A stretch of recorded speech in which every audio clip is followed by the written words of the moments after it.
The luxurious mansion was lost in a foggy haze. It was the perfect night to lose your life under the wheels of a car. The question of how it all began was frozen in his green eyes. What ended here is in blood. The face of the spectator who came closer, distorted with horror, did not explain anything. She herself exclaimed, "Why did you knock her down? Because if her sister dies, there will be no one to compose new compositions for them." Her interlocutor replied that it was time for them to leave, otherwise they might get into trouble.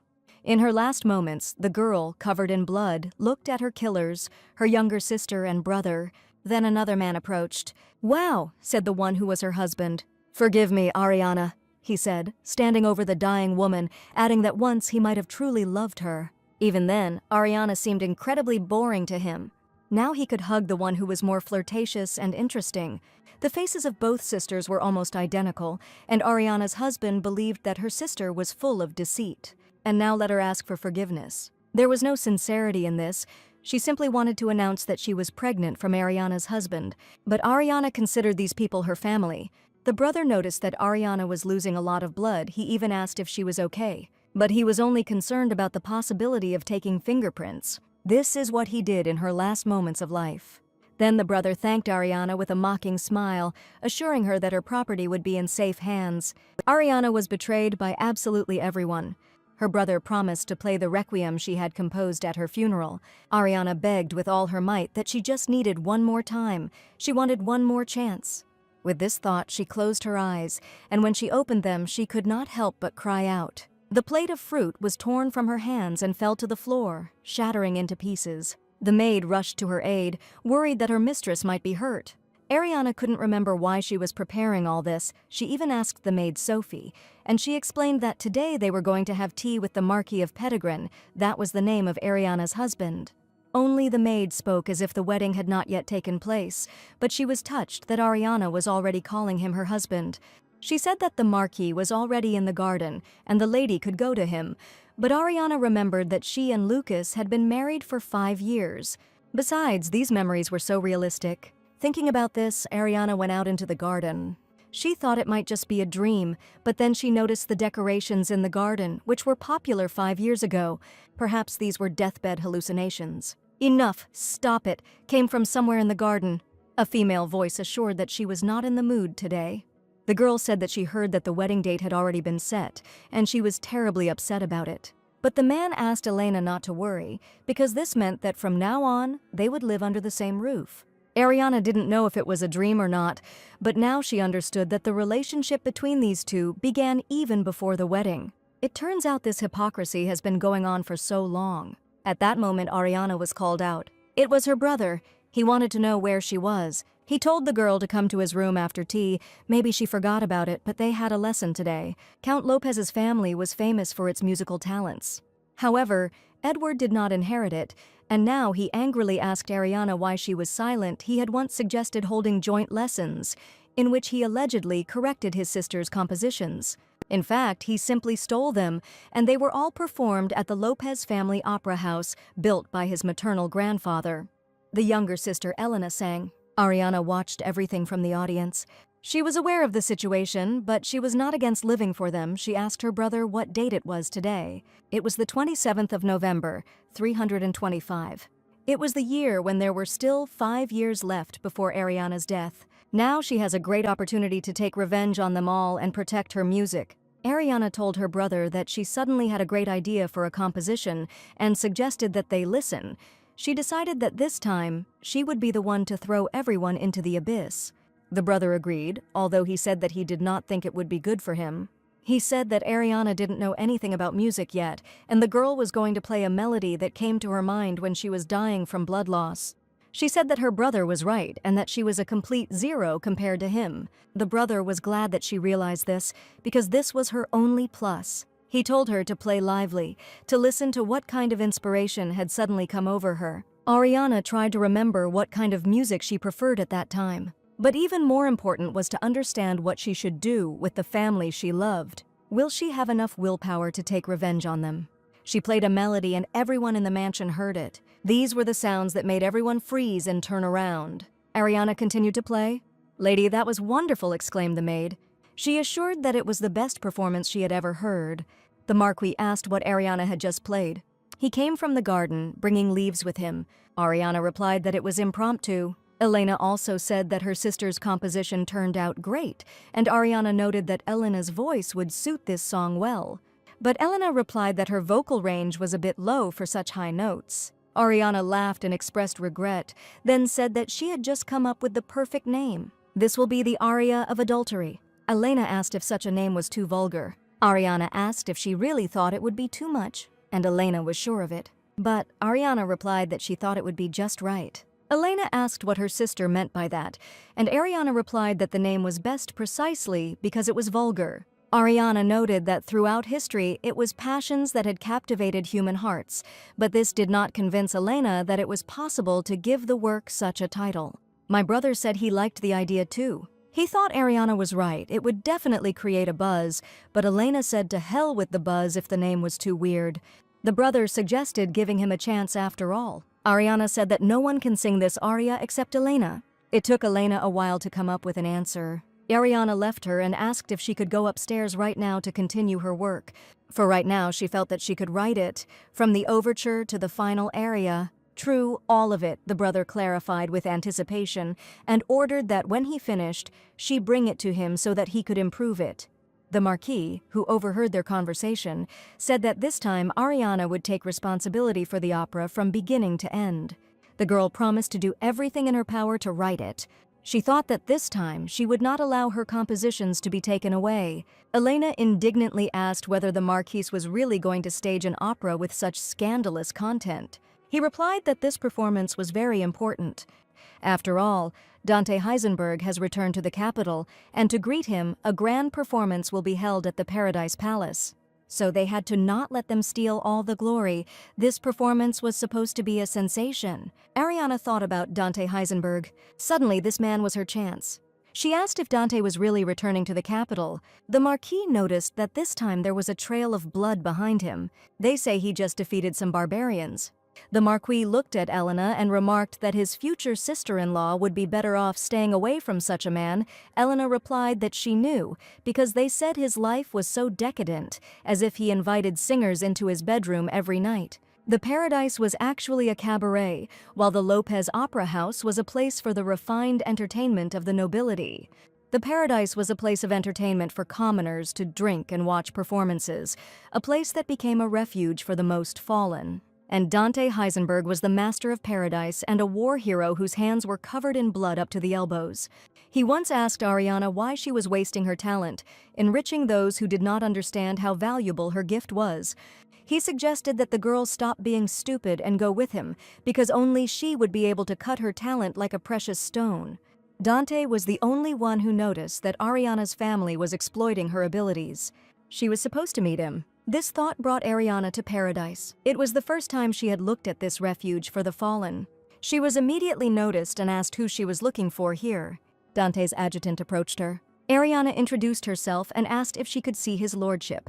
The young man hesitated, because unfortunately his lordship does not meet with anyone without an appointment. Ariana asked him to tell her that she was only asking for 5 minutes of his time. If she fails to interest him during this time, she will compensate for it.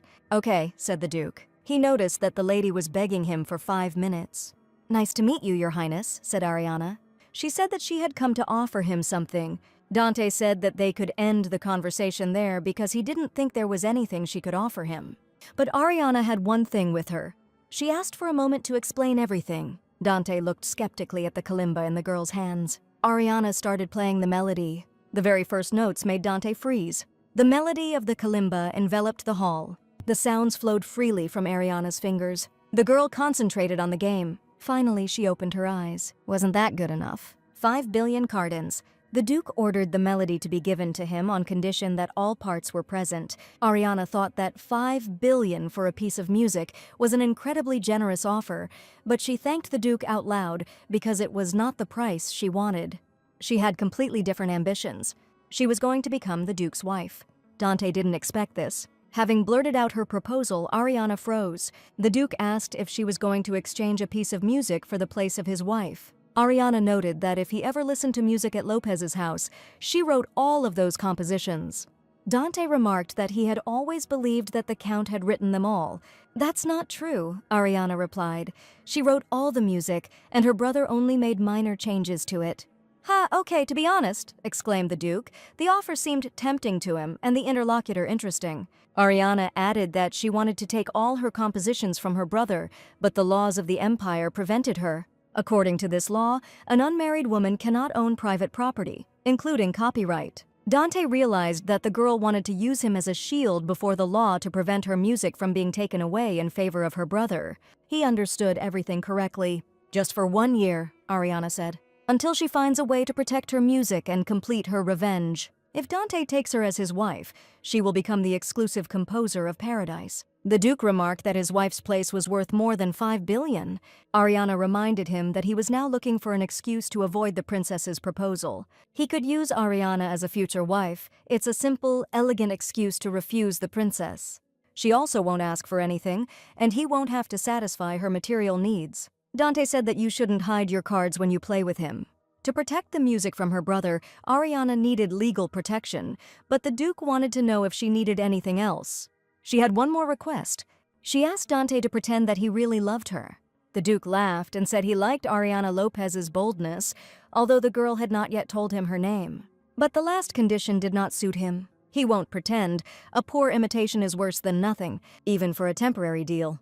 As long as Ariana takes his place as his wife, she will have to play her role sincerely. He asked her how she felt about such a proposal. If she didn't agree, she could still run away. This man was trying to scare Ariana, but she couldn't back down now. She said that she was fine with this proposal. The Duke looked into her eyes and almost hugged her. "Relax, Ariana," he said, pulling her closer. He thought that she did not suit the role of prey about to be eaten. "I'm relaxed," the girl said. Their eyes met. The Duke let her go, saying that she had a backbone. As he left, he promised to discuss all the details soon. Ariana was left perplexed. Dante remained with his adjutant.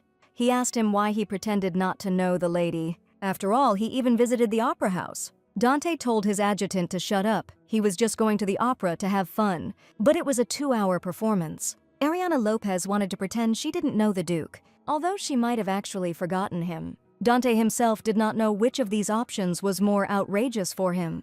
Ariana returned home. Now it was time to catch my breath. This man sucked out all her energy in just one meeting. And she was going to become his wife, and now she didn't know if it would be a good idea.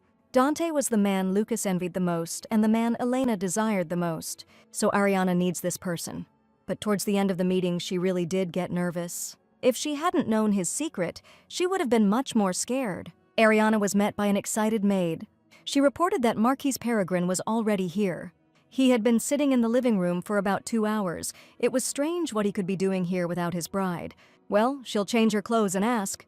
Elena appeared, and the maid told her that there was a gift for her. Elena was delighted that her admirer sent her jewelry from Pierre. Then she noticed Ariana. Elena asked where her sister had gone since the Marquis had almost wasted his time. She had been gone for so long. But she didn't have to worry because Elena had taken care to entertain the guest. Ariana thanked her, but she advised Elena to be more careful next time. Elena asked why. Ariana reminded that an unmarried girl should not spend too much time with her sister's fiancé, as rumors may start. Elena asked not to say such things because they simply spent time together as members of the same family. After all, the Marquis greatly appreciates Elena's talent, even comparing it to a lovely gem.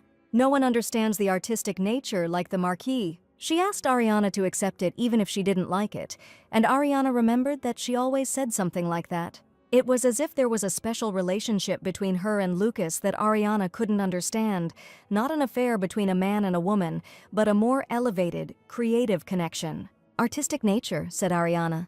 She asked if Elena had learned all the different tempos, but she knew that it was a miracle that her sister had even learned the notes with her brains. "Ha!" said Elena. She hurried to leave. Since her sister was not in the mood today, she would go down first so that Ariana could change and rest on the sofa. Ariana had no idea what Elena and Lucas were doing on that couch. Ariana was left alone in the room. She came closer to that very sofa. Her attention was drawn to 2 hairs that remained on the pillow. Red and light hairs intertwined. It was really funny. Ariana went down to the living room, where Elena's singing could already be heard. She noticed that her sister was a little out of tune, but Elena thought she was being teased. After that, Ariana greeted the guest. The Marquise asked why he had to wait for her for so long, and she responded by offering to share good news. Ariana reported that Elena seemed to have a lover and showed a hair that she found in the boudoir. Elena and the Marquise became alarmed. Ariana noticed that the Marquise had the same hair color. Then she asked if it belonged to him. Perhaps the Marquis entered her boudoir. "Yes, that's right," Lucas exclaimed. He explained that he was so bored waiting for her that he went in to look at his fiancée's wardrobe. He didn't see anything surprising in this. Why shouldn't he take an interest in his future wife's wardrobe? Ariana, he said, was so spontaneous. And since their wedding was coming up soon, he had to get her a lovely dress, and some jewelry wouldn't hurt either. Ariana realized that he was obviously trying to distract her by talking about dresses and jewelry. She asked out loud if this was true. Lucas replied that his future wife deserved such a gift. The butler came up and announced that a messenger from Master Pierre had arrived. Ariana pretended to be surprised. Then she turned to Lucas and assumed that he had called the repairman for her. "I'm so happy," Ariana told Lucas. She seemed not to notice that Elena had become gloomier than a thundercloud. In the box that the master brought there was a set of shining jewelry.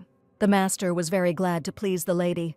He showed how carefully they had engraved the initials the customer had requested. Ariana guessed whose initials would be there. They most likely belonged to Elena, not Ariana Lopez. The girl was glad out loud that the decoration had her initials on it, and she said that she was touched by how the Marquis had managed to prepare everything. Lucas was surprised by Ariana's smile. Her beautiful but usually sad face looked completely different with such a bright smile.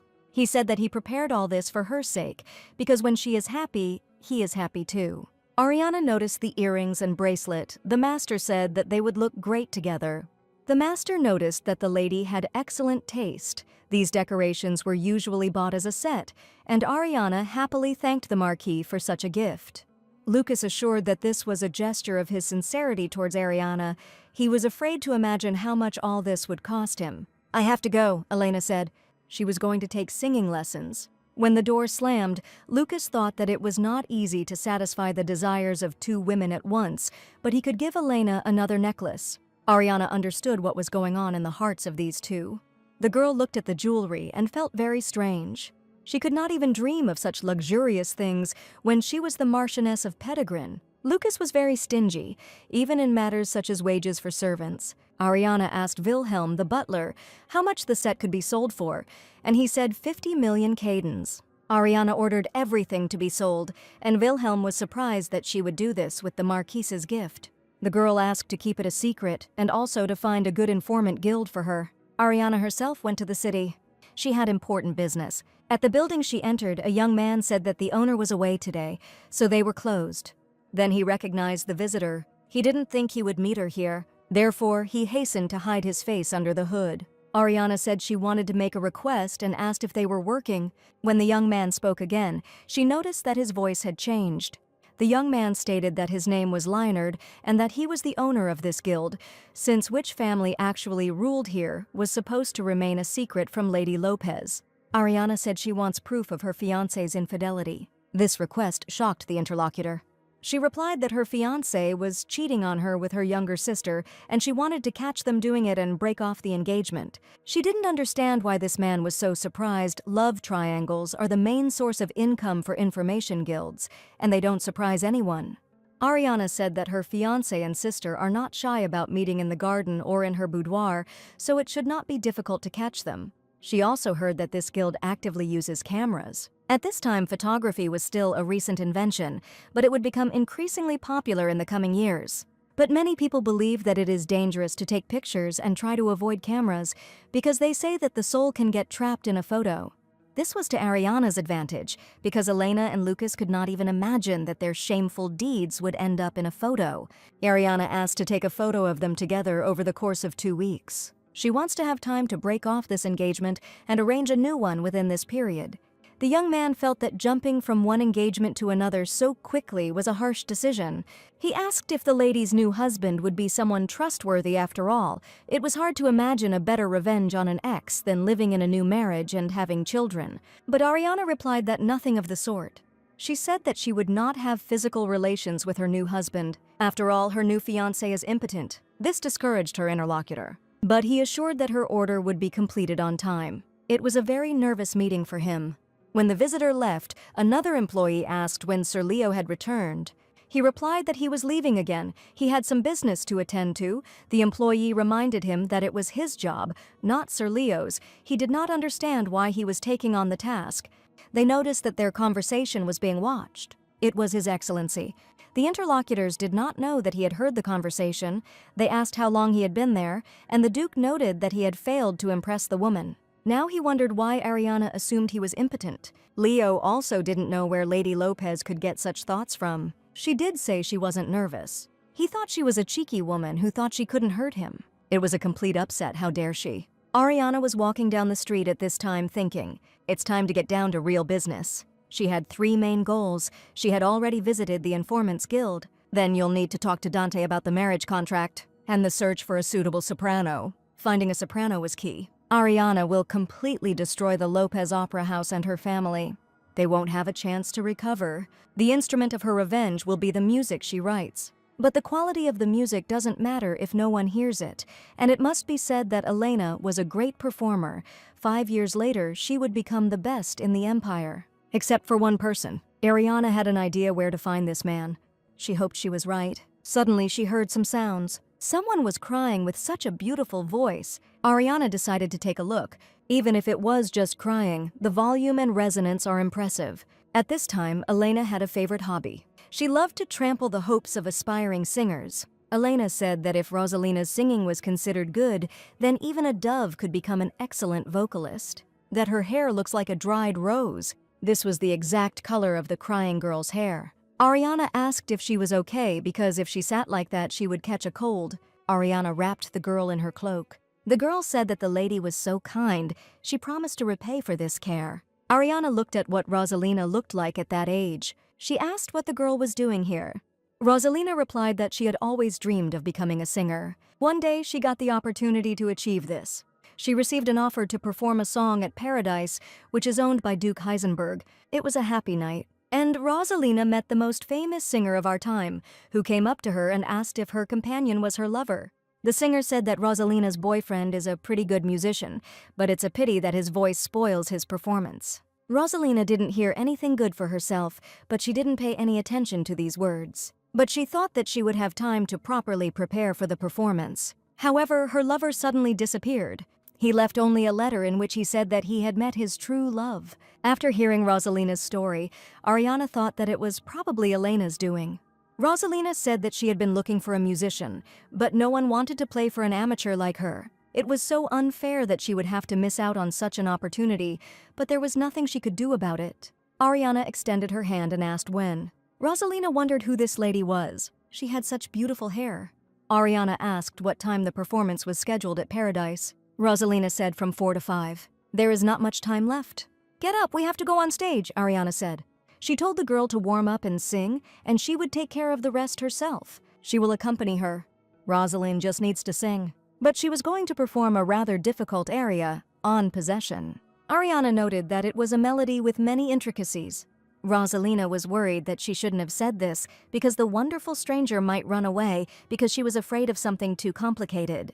But she could also back down and sing some children's song if she could do it on stage. She assured that any other song would do. Ariana replied that they would go with the first option. The aria of Possession brought the first full house to the Lopez Opera House, the leading aria. The accompaniment was complex due to the change in key, which symbolized the emotional state of the heroine. Rosalina was surprised that the stranger was satisfied with the song. Ariana said that she wrote this piece herself, so they ended up in Paradise. Ariana looked around. This is what Paradise was like at that time. The stage is in a terrible state. This was to be expected, since Paradise was not officially a concert hall. What was surprising was that 5 years later, it would be he who would shake the entire empire. There were rumors that Dante had no intention of cherishing Paradise. His interest was not in performances or opera, but in music itself. In any case, they will not be able to perform in such an environment.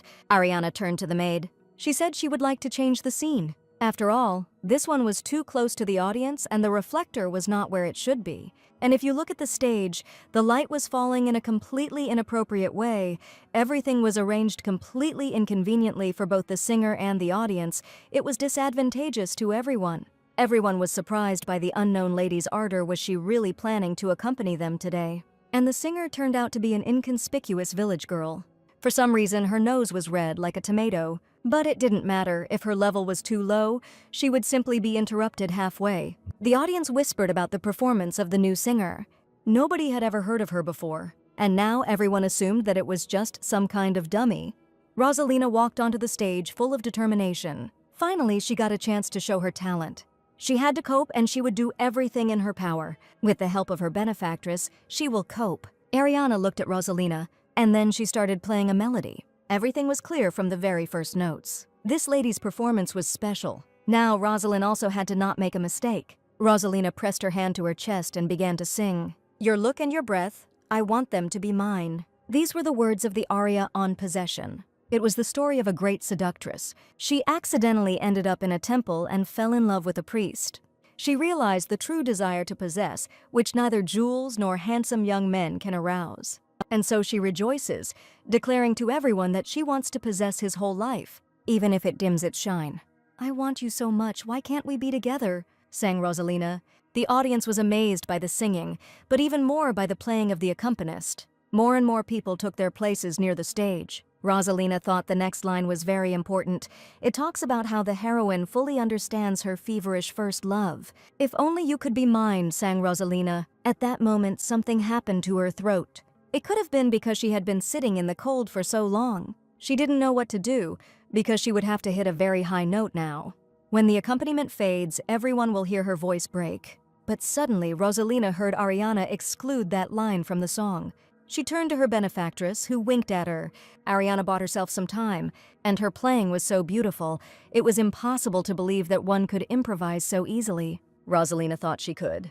She must sing for the sake of her benefactress. "I will never regret it, only I will be on your side," sang Rosalina. Then she froze, looking at the audience. There was applause. Rosalina was happy. Ariana also looked at her with joy. The audience said that this singer is simply mesmerizing. She has an amazing voice. She can hit such high notes as the outstanding vocalist Elena Lopez.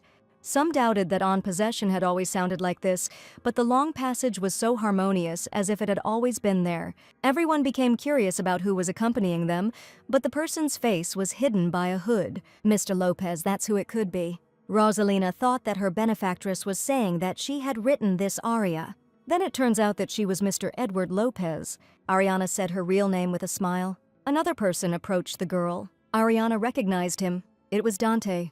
He also identified the girl and said that she had caught inspiration. He asked if she had used his establishment to promote a new singer. It was true. Ariana wanted to give her some kind of reputation if she had to pit her against Elena in a soprano battle anytime soon. Ariana asked the Duke for forgiveness if he was offended by their performance without his permission. But Dante said she could use everything he had, because he was also going to use her to the fullest. Rosalina was shocked. It was the Duke himself. It was unclear what was happening. Dante whispered to Ariana that it wasn't all that bad. The girl felt as if she was about to be eaten, but it must have been another test. She said out loud that she wasn't scared at all. Dante noticed that she was a tough nut to crack, and he would like to make her pay for this insolence. But they were still engaged, so it was possible to put everything off until the wedding. At this time, in another place, Edward sat at the card table. He said he had a good feeling and went all in. Elias Reiner, an investor in the Lopez Opera House, distracted him. He called him to another part of the salon. Tomorrow was the first rehearsal of the opera for the San Verdito Festival. Reiner suggested that Edward shouldn't be in the salon at such a late hour. Edward thought that Reiner was acting so arrogant and bossy just because he was an investor. He could have fun because he had finished the composition. Now it was up to the musicians. Reiner replied that after hearing the reimagining of the aria On Possession, he was looking forward to the performance. Edward knew nothing about the reimagining, but Reiner assured him that it sounded even better than the original. "I'm sorry," Edward said. Reiner said the original was magnificent, but he always thought the flute part in the last movement was a bit superfluous. In the new version, this part was removed and replaced with an extended interlude. This outraged Edward because he was the author of the flute part, which was now called superfluous. But one could not be outraged by Reiner's opinion because he helped the Lopez Opera House gain success. The next morning at the mansion, Elena was reading a fresh newspaper. It said that Duke Heisenberg had openly shown interest in the mysterious woman. It was the Duke's first publicly known affair, but no one knew who the lady was. Elena choked with rage. How could the Duke flirt not with a princess, but with some tramp? If so, then there was something unclear. Elena saw it from the stage during the performance. The Duke was here again. He looked at her without taking his eyes off her. He definitely came to see Elena. She told the maid to invite the Duke to the reception. He could be Elena's partner. But he ignored her and didn't even send a refusal. This was a source of ridicule, because she said she would come with the Duke, but showed up alone. Because there is no need for such a busy person to come here with her. The maid asked the miss not to worry so much. After all, the luminary of the opera was not some unknown singer, but Elena Lopez. Elena asked what she was talking about. The maid simply assumed that she was upset by the headline, but Elena only paid attention to it after these words. The successful debut of the singer Rosalind Tenor was written there. Rosaline was that simple girl. Elena deceived that girl's boyfriend in order to ruin her performance, but she still made her debut. It was incredibly infuriating. Music was heard above the opera house. The musicians have already started rehearsing. It was directed by Ariana Lopez. This irritated Elena. Ariana wasn't even the lead composer, but she acted like she was the one in charge. Elena didn't understand how someone like her sister could become a marquise. But if it weren't for his status, if Elena's mother had been at least a low-class noblewoman. At that moment, a muffled groan was heard nearby. It was Edward who appeared, and looking at him, Elena asked how much her brother had drunk yesterday, and he demanded that she not make noise as it irritated him. Elena decided to make fun of him since he was feeling so bad. She said she thought their little sister had changed a little, and Edward countered that he looked as pathetic and empty as ever. Elena pointed out to him how Ariana would show off as if she were the lead composer whenever Edward turned away for a minute. "What?" Edward asked. Elena asked if he had strengthened the cello part, since his brother had written this piece, only he could rework it. But the musicians were so obedient to Ariana. Edward was furious. Ariana was completely absorbed in music. Edward pushed her away roughly. The girl fell to the floor. Edward shouted that Ariana didn't understand anything about this and didn't dare interfere. Then he asked the musicians why professionals listen to an amateur. He told them to start all over again. Then again from the very beginning. Edward said the violins were out of tune. They are too loud. I'll have to trust my instincts, regardless of what this girl has scribbled. Edward shouted that everyone was fired. This piece doesn't need so many violins. At that moment, someone hit Edward on the back of the head. He collapsed unconscious. Ariana said his voice was out of tune, too loud for a drunk. Sometime before this is what happened. Among the musicians was a violinist named Ruben. His arm hurt a lot, but he couldn't stop playing. But he didn't have enough money even to repair the house, let alone go to the doctor. The violin was the only inheritance his noble mother left him. So he had to play it so that no one would realize that he was in pain. If Edward noticed, he would simply fire him. Edward showed up even more angry than ever. He told me to start over again and again. Ruben tried his best, but Edward didn't like it and demanded to play again. Starting over was an unconscionable torture. Ruben had to endure all this. It was just a small injury. He would be able to go to the doctor as soon as the show was over. But playing for a long time can make the injury worse. Edward shouted that the violins were out of tune because they were too loud. And then he fired everyone. Ruben realized that next month he would simply have nothing to live on. This simply couldn't happen. Ruben jumped up to protest, but he just didn't have time. With a sweet smile, Ariana suggested ending this pointless rehearsal. Her brother doesn't remember anything after he got drunk, so she can forget about getting fired. Ariana walked up to Ruben and asked him to show her his hand. She noticed that he had an injury to his arm. She knew this because the sound of his violin trembled slightly. Ariana gave him money so he could go to the doctor, who would prescribe medication to make it go away in a couple of days. Ariana looked at the musicians. Everyone was exhausted. Edward always took it out on the musicians like a tyrant, so they just couldn't tell him if they were hurt, because if Edward found out, he would just fire them. It was unacceptable that skilled musicians were being bullied like this. Ariana couldn't ignore it any longer. She asked if they were happy with the way they were treated at the opera house. The musicians exchanged glances. Ariana modestly admitted that in fact all the achievements of the Lopez Opera House were only her merit. The musicians didn't understand what she was talking about. Ariana explained that the Milady aria that everyone knew was an arranged version.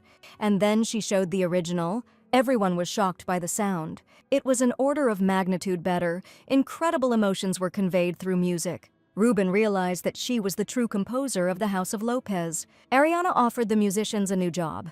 In an orchestra that she will conduct herself, not her brother. The musicians must not have trusted her yet, so she had to convince them, and she offered a salary much better than what they were getting now. Luis, the conductor of the Lopez Orchestra, immediately said that he wanted to join Ariana's orchestra.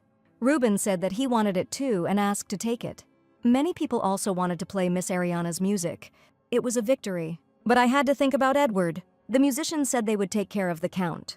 They will do everything as it should be. The lady cannot worry about the consequences and just move forward. Ariana was happy to provide it to them. All the musicians signed contracts with her. She was glad that she was able to assemble the orchestra as planned. She also received a letter from the York Guild of Informants. Red meant the request was completed. Now Ariana could see what kind of photo they had taken. The footage was quite explicit. Lucas's betrayal was proven. Elena was also recognizable. There were so many of these photos. The York Guild executor did an impressive job, but it's likely that the two weren't particularly discreet. The guildman reported that they had learned something else. Elena Lopez visits the pharmacist. Women who meet unsuitable men often visit pharmacists. In her past life, Elena was pregnant with Lucas's child. She must be buying contraceptives now. The prescription could serve as proof. The man from the guild objected that it was just the opposite. Elena Lopez was prescribed a fertility drug. This surprised Ariana. The girl thought about this as she walked down the dark street. Elena was trying to get pregnant. She planned it all from the beginning. Her lies, Lucas' seduction, right up until she was pregnant with his child. Ariana thought that a family capable of murder could do something else. "It seems my fiancé likes night walks," a voice nearby said. It was Dante, holding a stranger by the collar. When Ariana asked who it was, the Duke threw the stranger away. He said that Ariana didn't notice that she was being followed. This man was following her. She had no idea. The Duke dealt with him easily. Dante noted that it was obvious to everyone that such a rich lady would be an attractive target, especially when she has connections with such an influential person. He was right. Ariana completely forgot about caution. She asked for forgiveness. She won't make that mistake again. Dante asked why she was crying. Ariana didn't cry. Dante was wrong. She was just a little tired. Preparing for the wedding takes more energy than expected. Dante agreed that it was very difficult when you had not one but two suitors. He wanted to know when Ariana was going to get rid of the excess. She planned to complete all the preparations for her wedding with Lucas Pettigrew on schedule and leave him at the altar on the day of the ceremony. Dante suggested doing something even crazier. For example, he could ruin the wedding by declaring that he objects. Or maybe grab her wrist and kiss it in front of everyone. Why doesn't Ariana be a little more honest?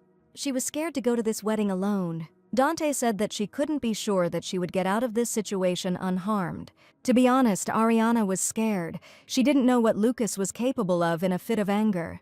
But she could not ask his lordship to come to the wedding. She thanked Dante and assured him that she could handle it. Dante didn't argue. Another day, the girl tried on a bracelet.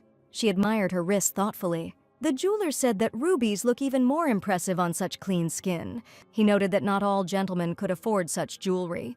Lucas stated that they would take whatever his fiancée wanted, and it should be noted that their show was fully booked. To show off the latter was the most obvious reason for such sudden generosity. Ariana hadn't really slept last night. She was tired and now she just wanted to go home. Lucas, looking at her, decided that she was touched, but her eyes were just watering from the fact that she kept yawning. Lucas thought that Ariana's touched expression was quite cute. He announced that once they were married, his Marchioness would have dozens of such trinkets. Lucas laughed. Yes, the decoration was expensive, but it was worth it. Besides, his wallet will soon be full again. He made no mistake in investing in the Lopez house. Once the show gains recognition, thanks to Ariana's work, they will take a place on the festival's main stage, and his investment will pay off 100-fold.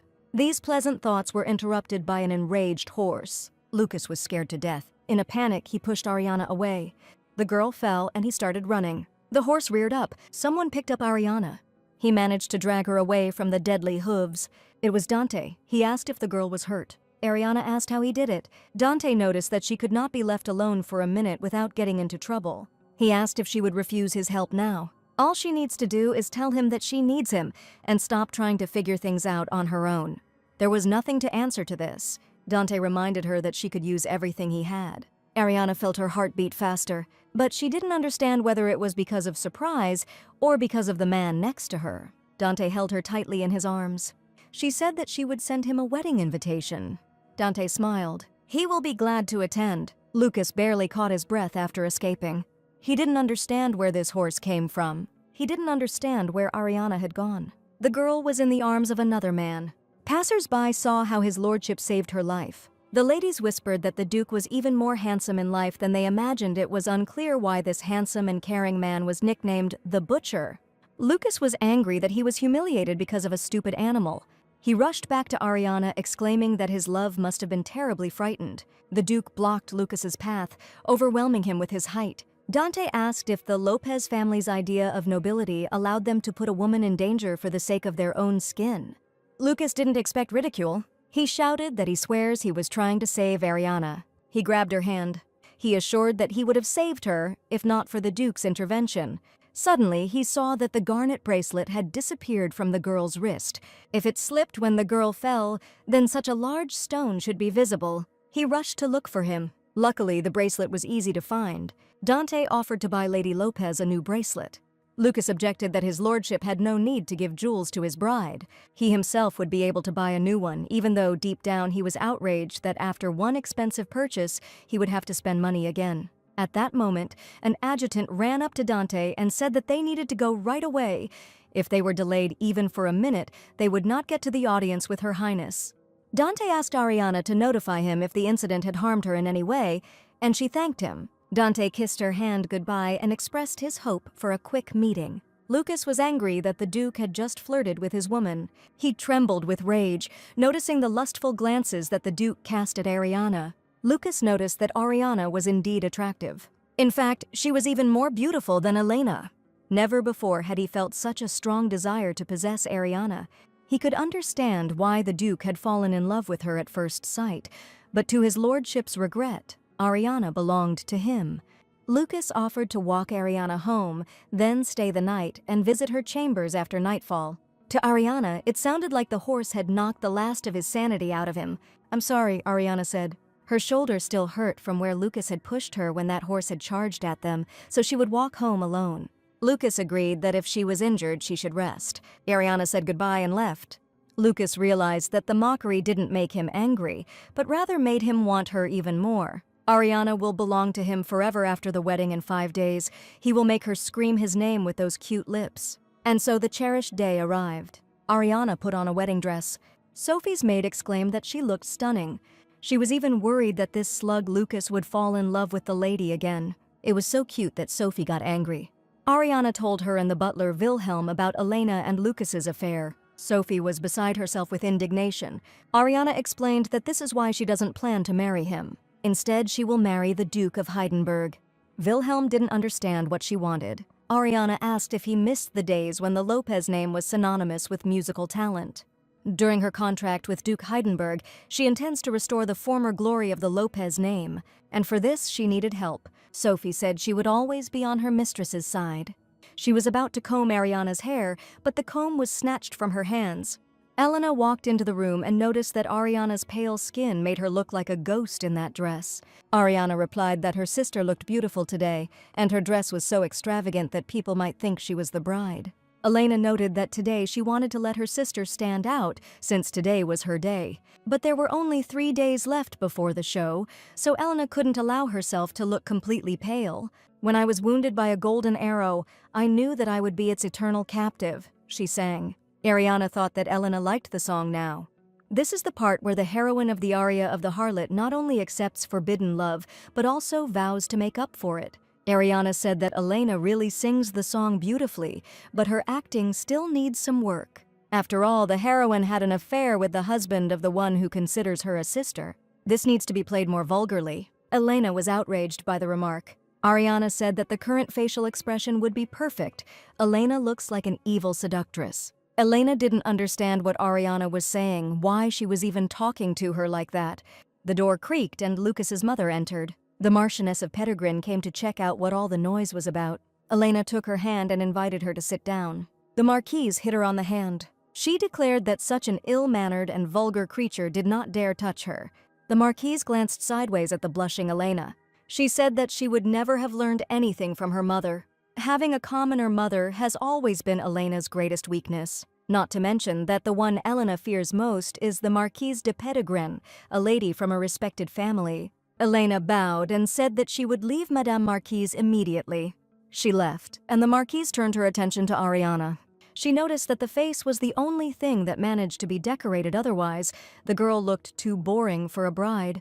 Besides, she was so thin that she was unlikely to be able to bear a child. Ariana remembered that when she was Lucas's wife, the Marquise had tormented her more than anyone else, but this time she refused to remain silent. She said that if the seed is defective, nothing will grow in the most fertile soil. The Marchioness stated that the fact that her son was marrying someone from such a family was humiliating enough in itself, and she still had the audacity to insult Lucas in front of his mother. Ariana asked whether the Marquis considered this wedding unfair. The Marquise replied that her family would never have gotten mixed up with the likes of Lopez if it weren't for her innocent son. According to the Marquise, one could not even dream of a greater reward than this wedding, so Ariana was now obliged to serve him properly. Ariana objected that she saw no injustice in this union. Her grandfather was a renowned musician, and her mother was admired by many women for her noble character. The Marchioness reminded them that this had led to nothing after their grandfather's death. They had become more destitute than any commoners. If Lucas had not invested in the opera house, the Lopez family would never have been reborn. Ariana recalled that it was the Marchioness who gained everything thanks to the profits from her performances. She had heard that the Marquise had previously even turned to moneylenders to satisfy her extravagant desires. Ariana assumed that this would humiliate Lucas even more. The Marquise screamed that the impudent girl did not dare speak to her in such a tone, because she was only a peasant to whom their family had condescended. She wanted to hit Ariana, but the girl dodged. The Marquise could not stay on her feet. She fell, and Ariana asked innocently if everything was okay with the lady. She said that since the Marquise needed rest, she would leave her. Walking down the corridor, Ariana hoped that the Marquise would have time to wake up by the beginning of the ceremony, because she wouldn't want her to miss all the most interesting things. "My lady," a man from the Informants Guild called out to the girl. He was shocked at how amazing she looked. But right now, Ariana needed to follow him. He had just caught Lucas and Elena in the act. Ariana didn't understand what kind of crime they were talking about. It was hard to imagine them doing anything on their wedding day. And so they went into the right rooms. Lucas consoled a crying Elena. Elena complained that Ariana called her image vulgar. Elena complained to Lucas about how Ariana made fun of her dress, when all she wanted was to dress well for her sister's wedding, but Ariana felt nothing but hatred towards her. Lucas replied that his Ellie simply had too tender a heart, but she shouldn't worry so much. He would scold Ariana with all severity because she didn't dare to say offensive things about her own sister. Elena said plaintively that Lucas was the only person she could trust. Lucas leaned towards his beloved and kissed her. His hands moved on to obvious liberties, making their way under Elena's dress. This scene could easily be seen if the doors to the boudoir were slightly opened. Then Ariana closed the door. She had enough of what she had already seen. It was unbearable to look further. It looked much more disgusting than one could imagine. Her companion reminded her that they had already collected enough evidence, but he simply felt that she needed to see everything for herself. Ariana turned to him and thanked him for bringing her here. Come to think of it, she should be grateful to these two as well. Because of their behavior, she would have no regrets about what she was about to do. With these thoughts, Ariana walked away and went out onto the stairs. Her brother blocked her path, eager to find out why she was so happy. Ariana said she was just glad her entire beloved family was together. Edward thought that his sister was talking nonsense, but he had enough troubles already, for example, with the Marchioness who had suddenly lost consciousness. He asked who invited this person anyway. It seemed to him that this wedding was simply cursed. He said that since Ariana now belongs to the Pettigrew family, she should try to serve the Marquis well, because they need their power and influence so much.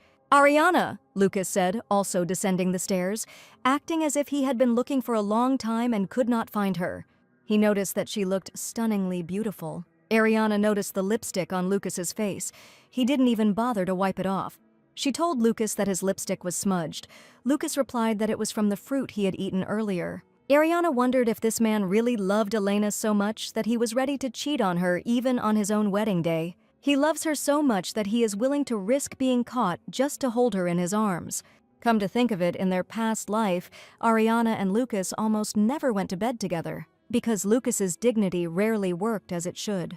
Sometimes when they did this, he would drag Ariana into some corner of the garden where guests might pass by.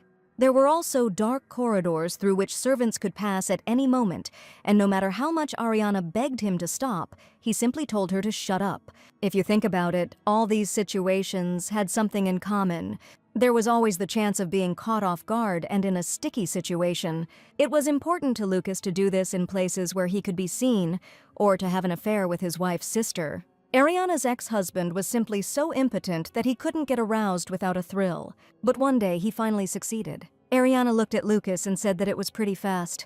Lucas asked what his fiancé was talking about, which he had to finish quickly. Ariana thought she should tell him that she meant his ridiculous and pathetic outbursts of passion. The girl said out loud that the gentleman understood perfectly well what she was talking about. But Lucas didn't understand. He was only worried about what Ariana might guess. Elena also came down to the hall, beaming, confident that, as she had planned, the marquee belonged entirely to her alone. Today was Ariana's wedding, but Lucas still looked with such a passionate gaze only at Elena, she even felt goosebumps on her skin. And suddenly she saw a man whom she never expected to meet at this event. Duke Heigenberg, an enemy of the Emperor, was present at the wedding of Lucas, who supported His Majesty. Perhaps he also came to see Elena. Of course it was, because he came to all her shows time after time. Maybe the last time he declined her invitation because something urgent came up. Elena came closer to the Duke and greeted him, and then announced that she was the bride's younger sister. "Oh, so it's you," the Duke said indifferently. Elena beamed. He remembered her. She knew that he had come here to see her. He was an intriguing, captivating, courageous, and dangerous man. Today was the perfect opportunity for Elena to get closer to this man. The priest announced from his platform that they would now ask the groom to come out and greet him with applause. A satisfied Lucas appeared to the sound of clapping. Then it was the bride's turn to come out, and she too was greeted by all the guests.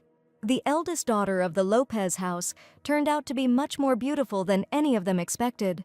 Elena realized with anger that everyone was staring at Ariana. It really pissed her off. She glanced sideways at the Duke to gauge his reaction. Dante looked at his bride gloomily. Elena did not understand why he was staring at her like that, as if he would explode at any moment. The priest asked the ritual question of whether Lucas Pettigrew vowed to love his bride from now on and forever. "I swear," Lucas said, looking straight ahead serenely. The priest then asked Ariana Lopez if she vowed to love and honor her husband Lucas from now on and forever. And Ariana also answered with a confident voice, only she said no.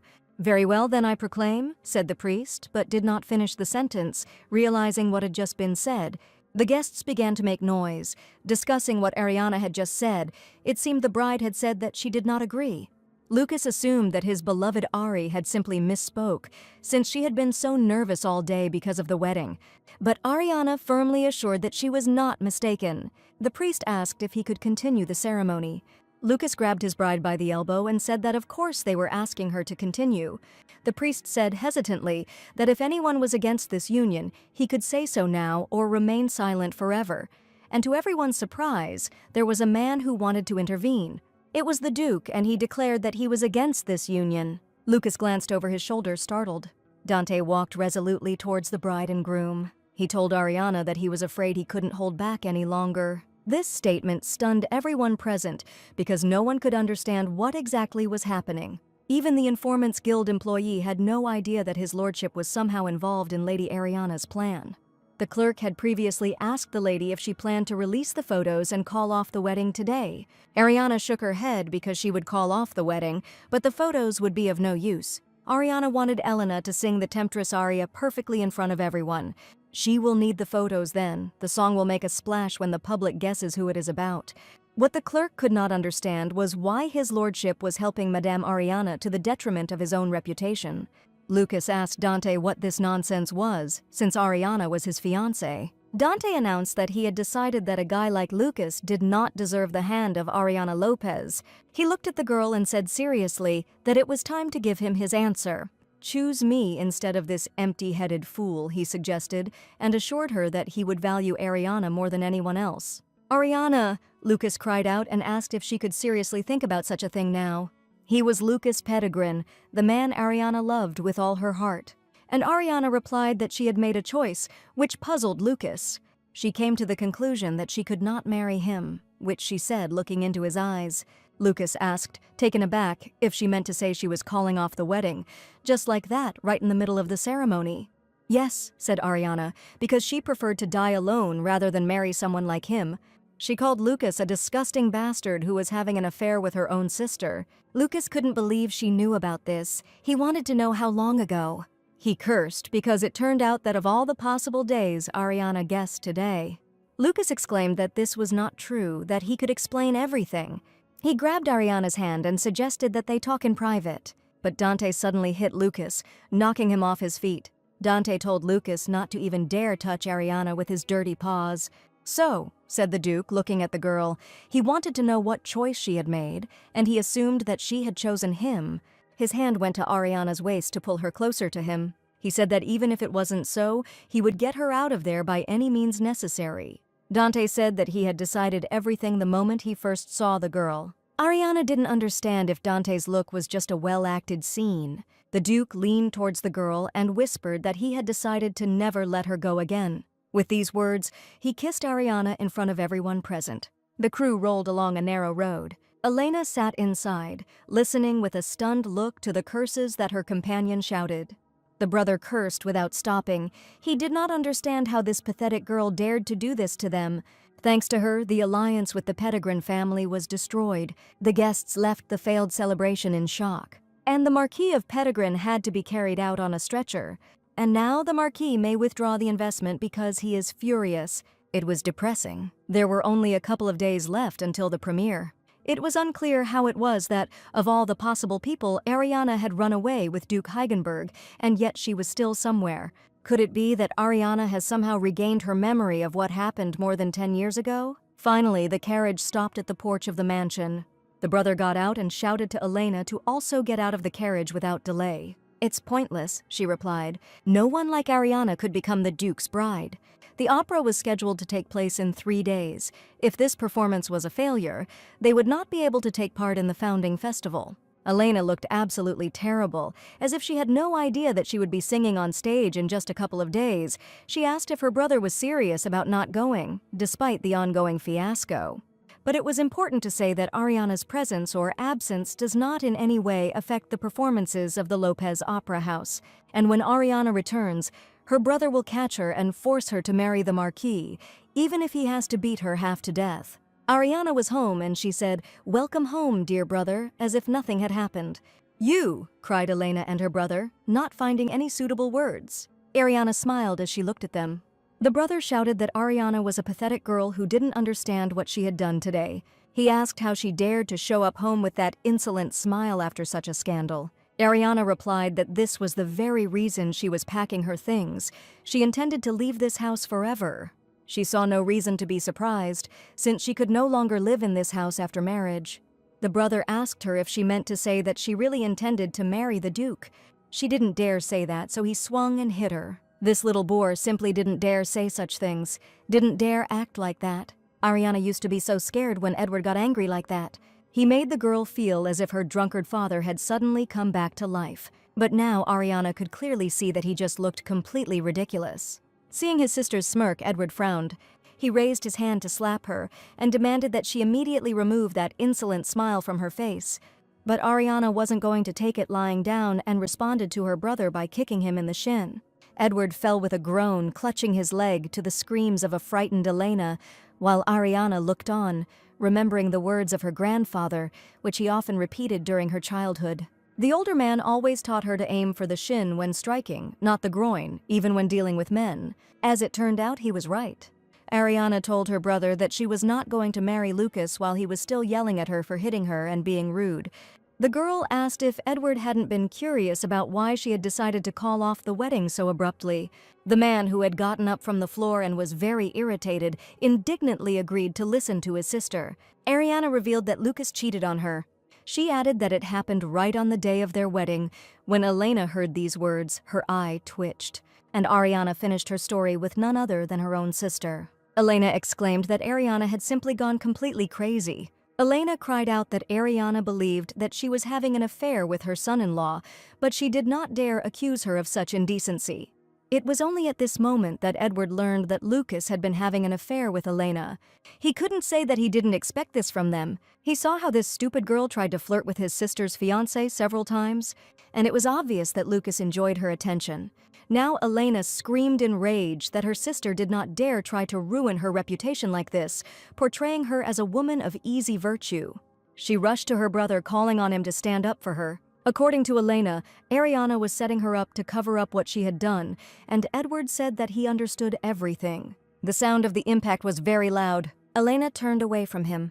"Come to think of it, I don't remember ever hitting you," Edward said to Elena. The girl trembled in fear, looking at her brother.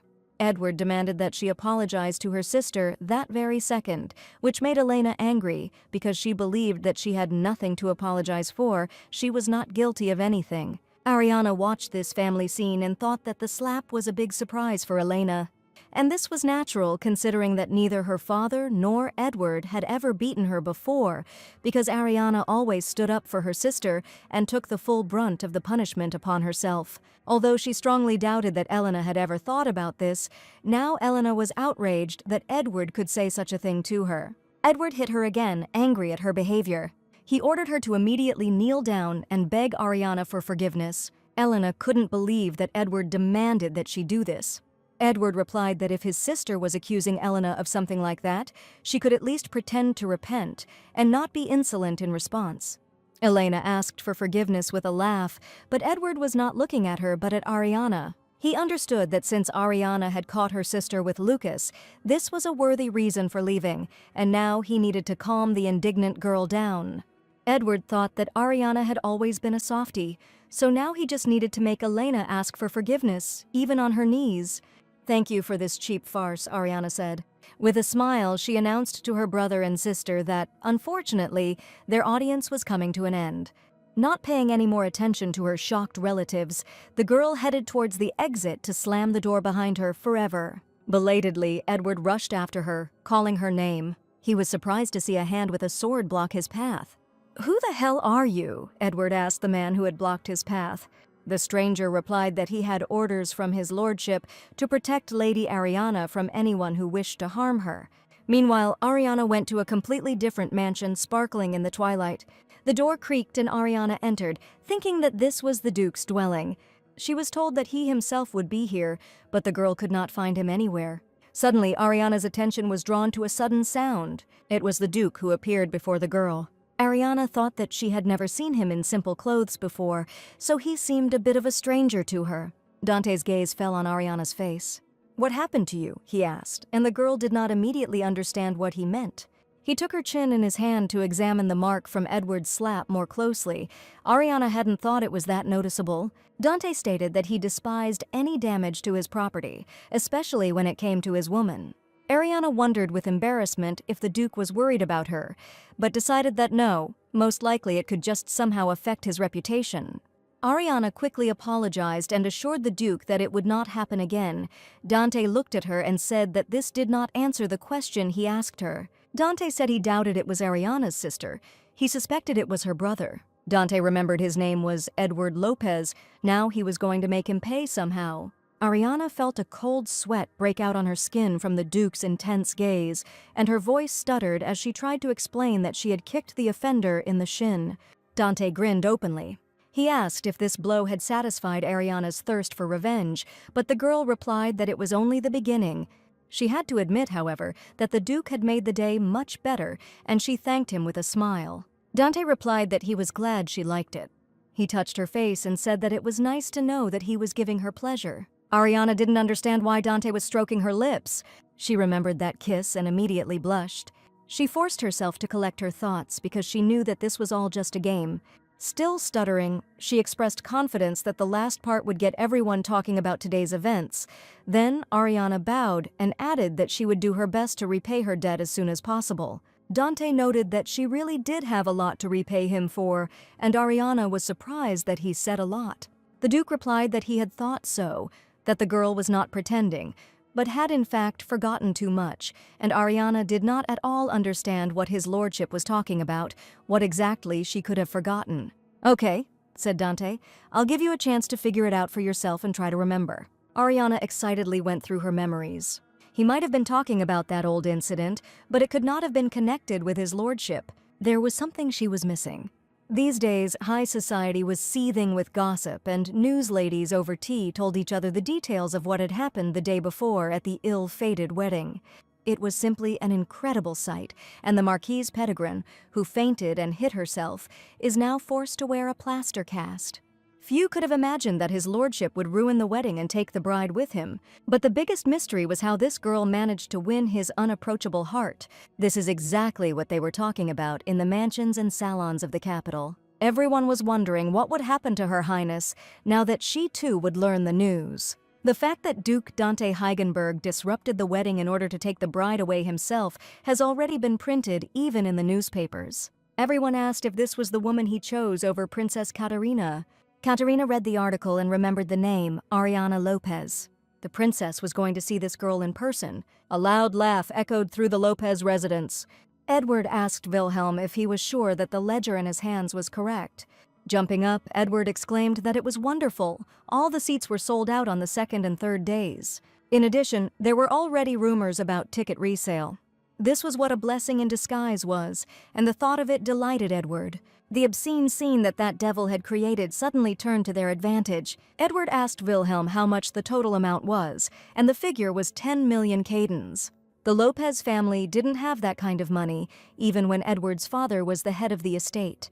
Edward told his assistant to contact the best tailors and order them to bring catalogs. Since he was now rich, he could well afford to treat himself to a pair of expensive suits. Wilhelm looked at Edward with a strange expression on his face. At that very time, Ariana received a letter. She learned that Edward had already ordered costumes to celebrate the sold-out show. Ariana read with a laugh about the unrivaled success of the Lopez Opera House. Her brother must have been in seventh heaven. Ariana hoped that he would fly higher than any clouds from jubilation, and then his fall would bring her only greater pleasure. Now the girl had other plans. Ariana believed it was time to meet with her allies. To begin with, she thanked these people for coming at her invitation. She apologized for not being able to pay more attention to the orchestra recently and expressed hope that rehearsals were going well. But the interlocutors believed that Ariana had no need to apologize because everyone knew how busy she was. Ariana didn't need to worry. Everything planned was going to go like clockwork. If you think about it, these three guests today were the stars of the Lopez Opera House Orchestra. Louis was cool, tall, handsome, and undeniably charismatic. Ruben was always angelically sweet, and Lorelei was especially popular among women, distinguished by his special charm and friendly manner. The level of attractiveness in this room was simply off the charts, blinding Ariana. But the girl resolutely pulled herself together because since she had changed the future of these people, she had to do everything possible for them. She had to justify their faith in her. Suddenly, a man ran into the room with a message for Mrs. Ariana. The carriage of Her Highness the Princess arrived. The Duke was not at home, and therefore Ariana had to decide what to do in such a situation. Everyone was shocked that the princess was somehow here. Ariana thought that Her Highness had arrived even earlier than expected, because everyone knew that Dante was the princess's first love. She said that Her Highness must be here to see her, and she ordered the princess to be escorted to the hall for honored guests. She then turned to a worried Ruben. She asked him to perform one song for them. The idea of performing in front of the princess frightened the musician. But everything happened as Ariana had planned, and soon, beautiful music was filling the bright hall. Ruben played the violin for two ladies sitting at a tea table. The princess stated that although Ariana was a guest like herself, she apparently already imagined herself to be the mistress of this estate. Ariana replied that she understood that her position was an undeserved honor for her, but the Duke allowed her to act on his behalf during his absence. The princess thought it was ridiculous. One might assume that they had already exchanged marriage vows. Ariana didn't know what to answer her. The princess thought gloomily that the engagement had apparently really taken place, and the Duke was truly close to this girl. An article about what happened in Elysium was published quite recently. The man whom the princess personally hired to keep an eye on the Duke was beaten by him before he could find out anything. The fact that they had become engaged so quickly still sounded like complete nonsense, and the princess refused to accept it. Ariana said that she knew that she did not have many merits in comparison with Her Highness, and that someone more refined would be suitable for the role of the mistress of this estate. Someone like Her Highness. The princess did not understand what her interlocutor had in mind, why she suddenly launched into such flattering speeches, but she was absolutely right. Ariana began talking about the delicate pattern that adorned the princess's dress. Her Highness did not allow her to change the subject so abruptly. Ariana replied that she had only wanted to say that the design was so beautiful and delicate, but she had thought that it would be impertinent of her to praise Her Highness's dress. The princess suddenly opened her fan and covered her face with it. But Ariana had no intention of offending her in any way. The princess thought about her interlocutor. What was wrong with her? Why she had such impeccable taste? Now the princess saw that, contrary to all the piquant rumors about this girl, Ariana's face looked as if she were a virtuous maiden from an honorable family. She was so beautiful.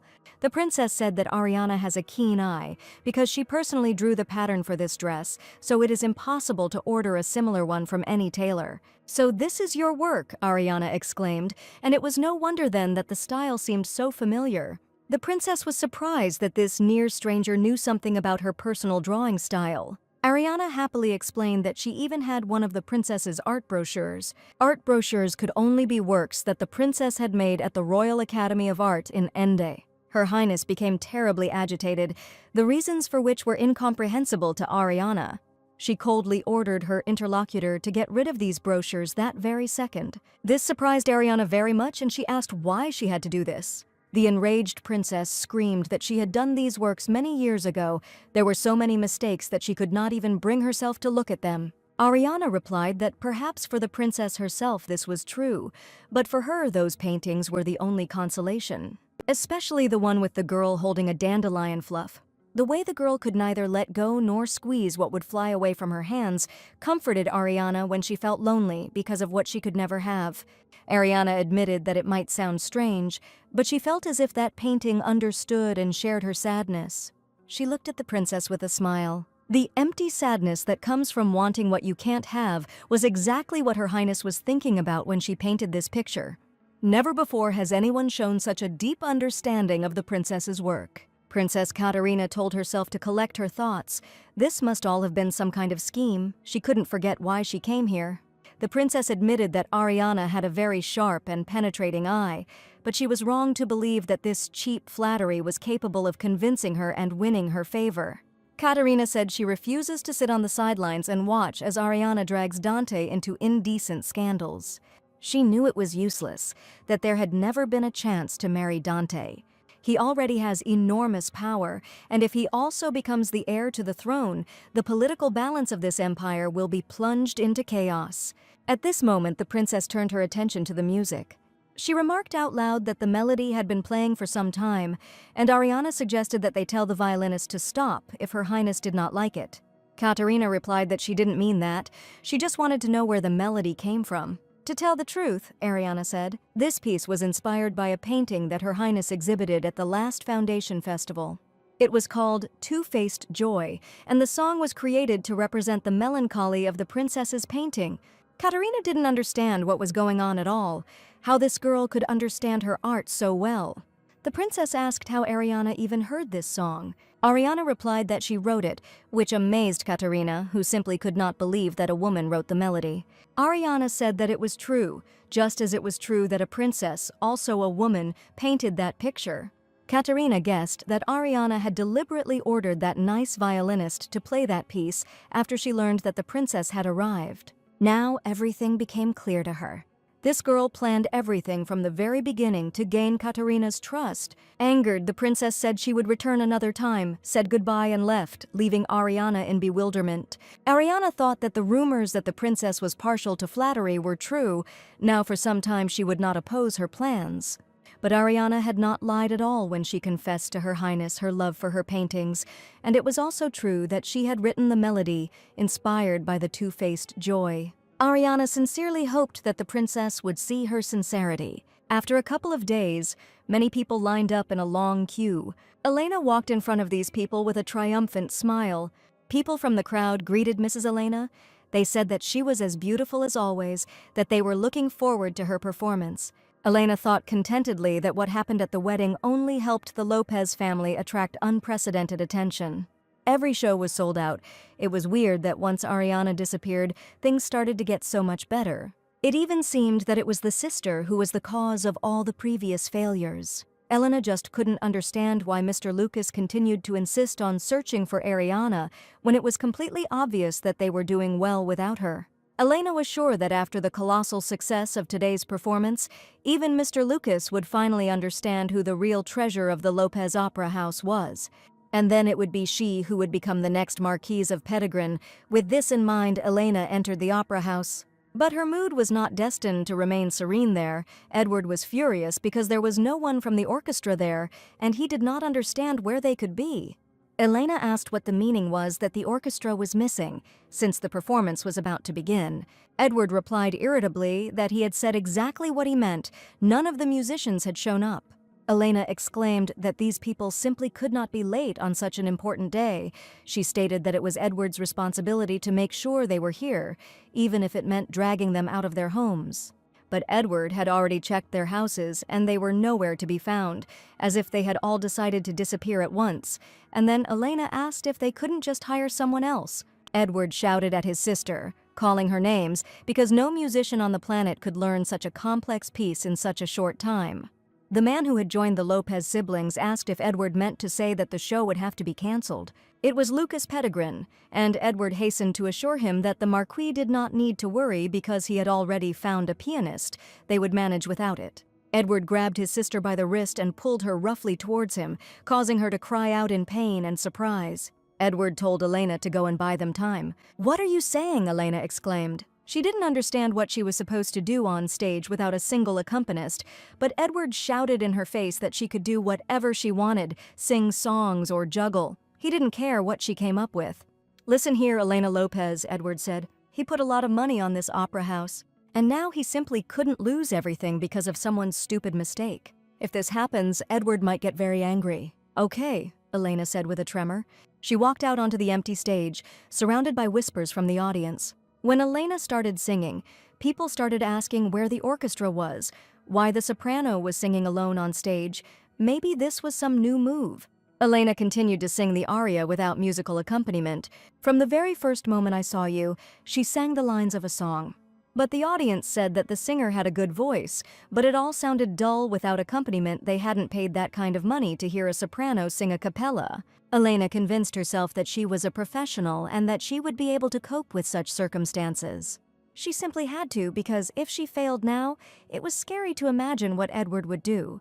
Elena continued the aria, but felt a chill on her skin. At that moment, Elena noticed a man in the front row. It was Ariana, who sat smiling and looking at the stage. Elena didn't understand what her sister was doing here. The audience noticed a change in Elena's singing, assumed that she was singing out of tune, and then the singer stopped altogether. Elena thought angrily that Ariana had come here on purpose because she wanted to provoke her. That could be the only reason why the sister was here. Elena thought that it wouldn't be easy, because Ariana's presence alone wasn't enough to make her lose her temper. Because unfortunately for Ariana, Elena was no amateur at all. She would show everyone who they were dealing with. No matter how evil these feelings were, Elena sang, "I will sell my honor, I will lose my morality." The words of the aria said. No, Ariana will never be able to displace her. Elena was the only one who owned this brilliant stage. Elena was born to shine in opera. But at that very moment, she saw something far more disturbing. These were photographs that captured her and Lucas in their most indecent moments. It turned out that Ariana knew everything from the very beginning. She had been watching Elena and Lucas long before their ill-fated wedding. Hiding behind a mask of calm, Ariana simply waited for the right moment to strike. "What's wrong?" Ariana asked, looking at her sister, and ordered her to continue singing. "This is still your aria," Ariana said. But this was the aria of the harlot, which Ariana once said with such enthusiasm. At that time, Elena didn't know why Ariana had such a triumphant smile. Elena realized that Ariana had written this song to mock her sister, and now it made her furious. After this episode, people started to leave. They said that they had thrown their money away, and all after talking about how this performance would go down in history. After all, the audience had paid a fortune not to see Elena alone, but to enjoy sophisticated music. Now some of them were going to demand a refund, because the organizers could not think that all these funds were thrown away on a third-rate opera. When one of the audience members said this out loud, the others agreed with him completely. It was unacceptable that such a wonderful evening had been hopelessly ruined. So said the man, who then pointed towards the fountain and remarked that he had heard that someone was holding a high-class performance on the Place de la Madeleine, and absolutely free of charge. He himself walked quickly there and suggested that the rest of the disappointed spectators do the same. Place de la Madeleine, the man in the top hat asked his neighbor and suggested they go there too. Ariana hurried towards Place de la Madeleine, hoping very much that she was not late. Where she was in such a hurry to go was already very crowded and noisy. Everyone was surprised that there was a whole orchestra on the square. It was unclear what it was doing there. The young singer with pink hair stepped forward. She was terribly nervous, not knowing if she could cope. Rosalind, a familiar voice sounded very close, and the girl looked up. She saw Ariana, her lady, and beamed. Ariana smiled and told Rosalind to just do it like she did in rehearsal. They had a month to prepare. It wasn't enough by any means, but Ariana could confidently say that everyone gave it their all every day. The time and effort they spent was not in vain. The orchestra conductor looked back at Ariana and nodded. The show was about to begin. Here the violins began to sound. The melody flowed around, bewitching the audience. The music was so beautiful that some of the female spectators could not contain their cries of admiration. "From the moment I saw you," Rosalind began to sing in the meantime. "I knew you would ignite a forbidden desire in me," as the aria said. The audience was surprised at who this singer was with such an exquisite voice, because they had never heard her sing before. Ariana thought Rosalind was doing very well.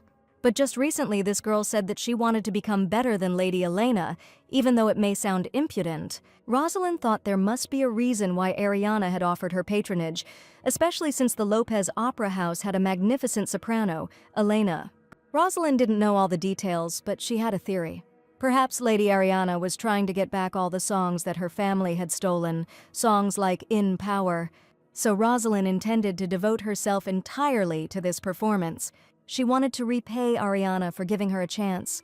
"Hidden from prying eyes, I will charm you with my charm," Rosalind sang now. After all, the forbidden fruit is always the sweetest. The audience was delighted by the singer's beautiful and very powerful voice, but was a little confused by the text of the aria. "Even if my friend is standing next to me, her husband continues to attract my gaze.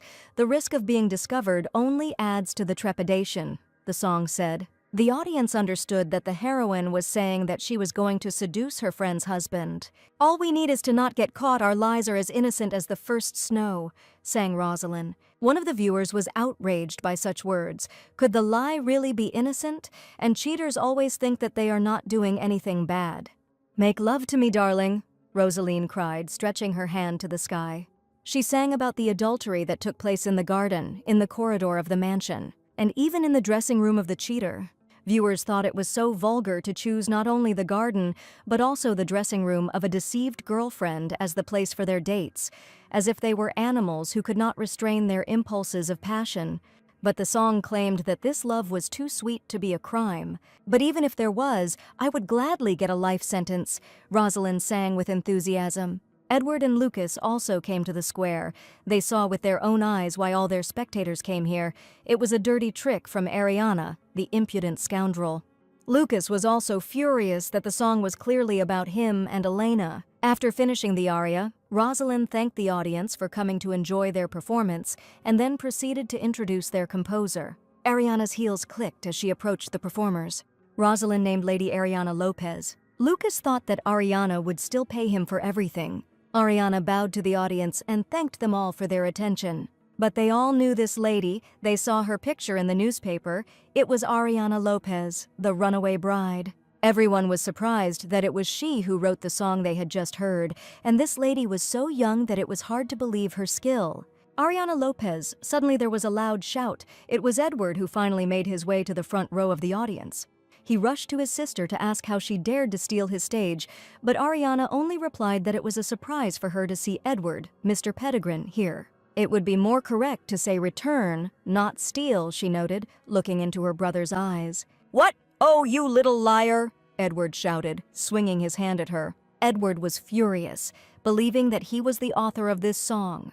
People continued to whisper. They did not understand what kind of return they could be talking about, what this girl was talking about. Edward felt a shiver run down his spine from all this gossip.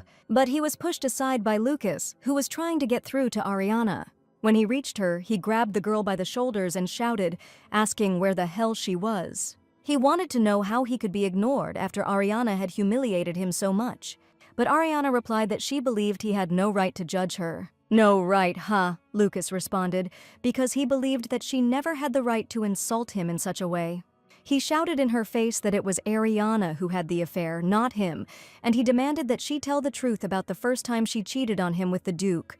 Ariana remarked that it was too funny that he was actually accusing her of something he had done himself. Lucas believed that the girl was pretending after what she did in front of everyone. Lucas thought that Ariana was using it as an excuse to not let him have fun with her, and then gave her body to the Duke. Now it was necessary to make her pay for it.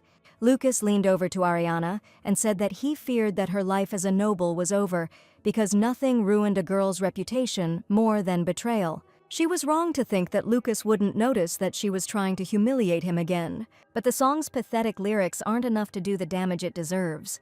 Lucas loudly declared that Ariana was the one who betrayed him by having a dirty affair with the Duke, and Elena was only comforting him in despair. All the spectators heard the accusations of the Marquis, who asked how Ariana could turn everything into vulgar indecency. Lucas said he told her over and over again to be less paranoid. He stated that he always knew that Ariana would get angry if he even looked at another woman, but he never thought that her jealousy would go beyond all bounds.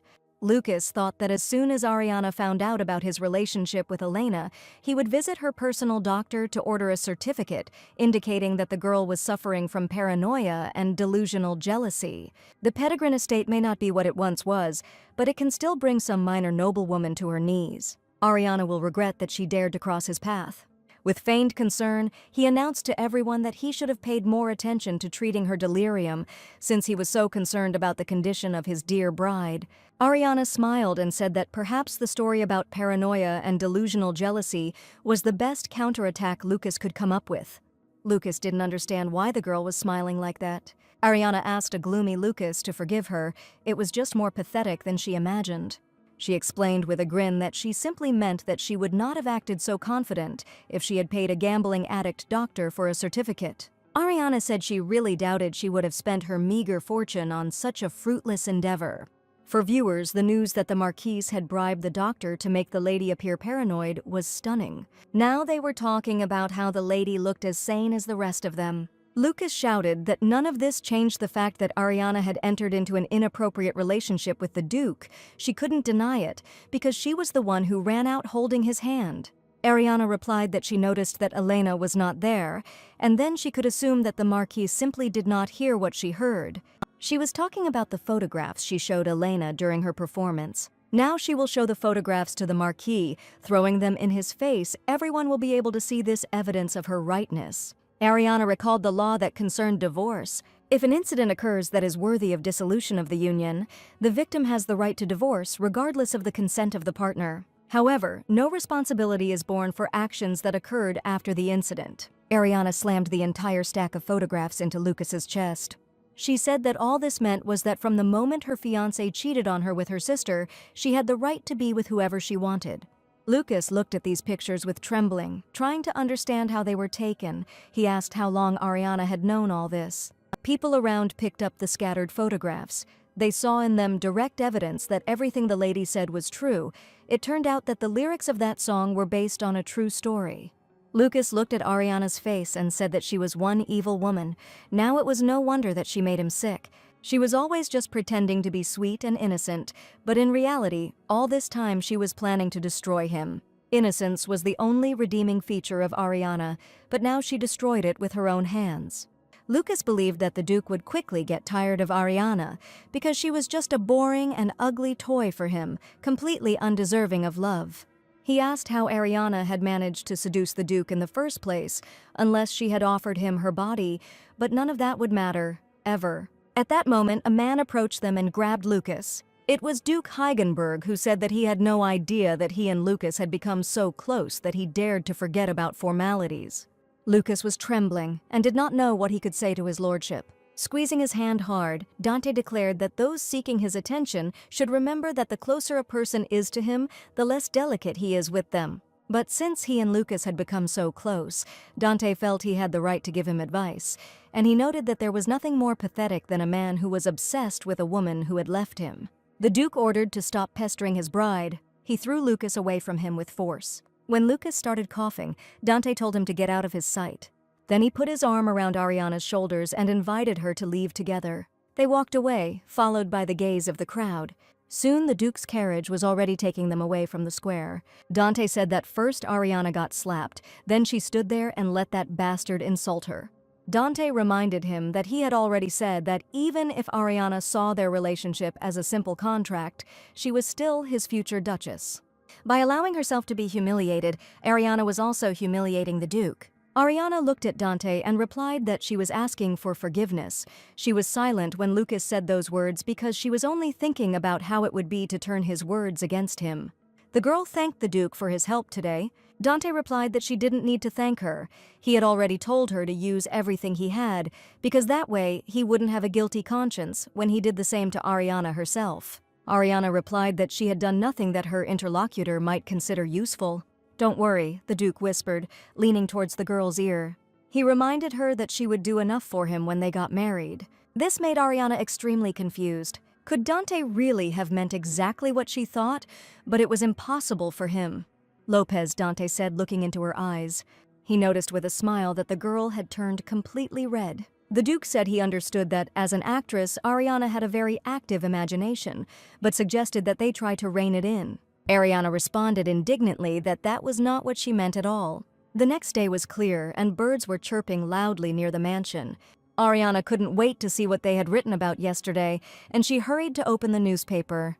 There was an article in the newspaper about the Marquis of Pettigrew being caught in an illicit relationship with the soprano Elena Lopez. It turned out that the Marquis was having an affair with the younger sister of his own fiancé. After Ariana revealed Lucas's affair yesterday, she sent a small gift to the 3 most popular newspapers in this country. Among others, there were pictures in which the faces of Lucas and Elena were especially clearly visible. Now she smiled that the articles had turned out even better than she had originally expected, with catchy headlines and compelling evidence. Suddenly, something else caught the girl's attention. This newspaper was called the Morning Empire. It was the most prestigious publication in the entire country, and they usually didn't stoop to telling gossip. Yet they wrote the article without conducting any separate investigation. The entire issue of today's Morning Empire was completely sold out. The servant informed the Duke that, thanks to him, this was all everyone was talking about. But nevertheless, the assistant really wanted to ask his lordship a question that had been bothering him lately.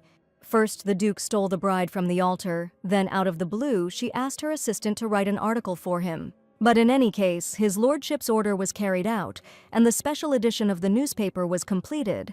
And as for the influence, that was quite obvious. Dante remarked that it made a wonderful wedding gift. The assistant said with surprise that he did not believe that the Duke was seriously planning to get married. But Dante calmly replied that of course he was going to, otherwise there would be no point in him going so far and stealing the bride in front of everyone. These words greatly surprised the assistant. Could it really have been that same Dante Heigenberg who was now sitting in front of him who had spoken them? The newspaper reported a shocking twist, that the lyrics of the harlot's aria were based on the story of its composer, Ariana Lopez.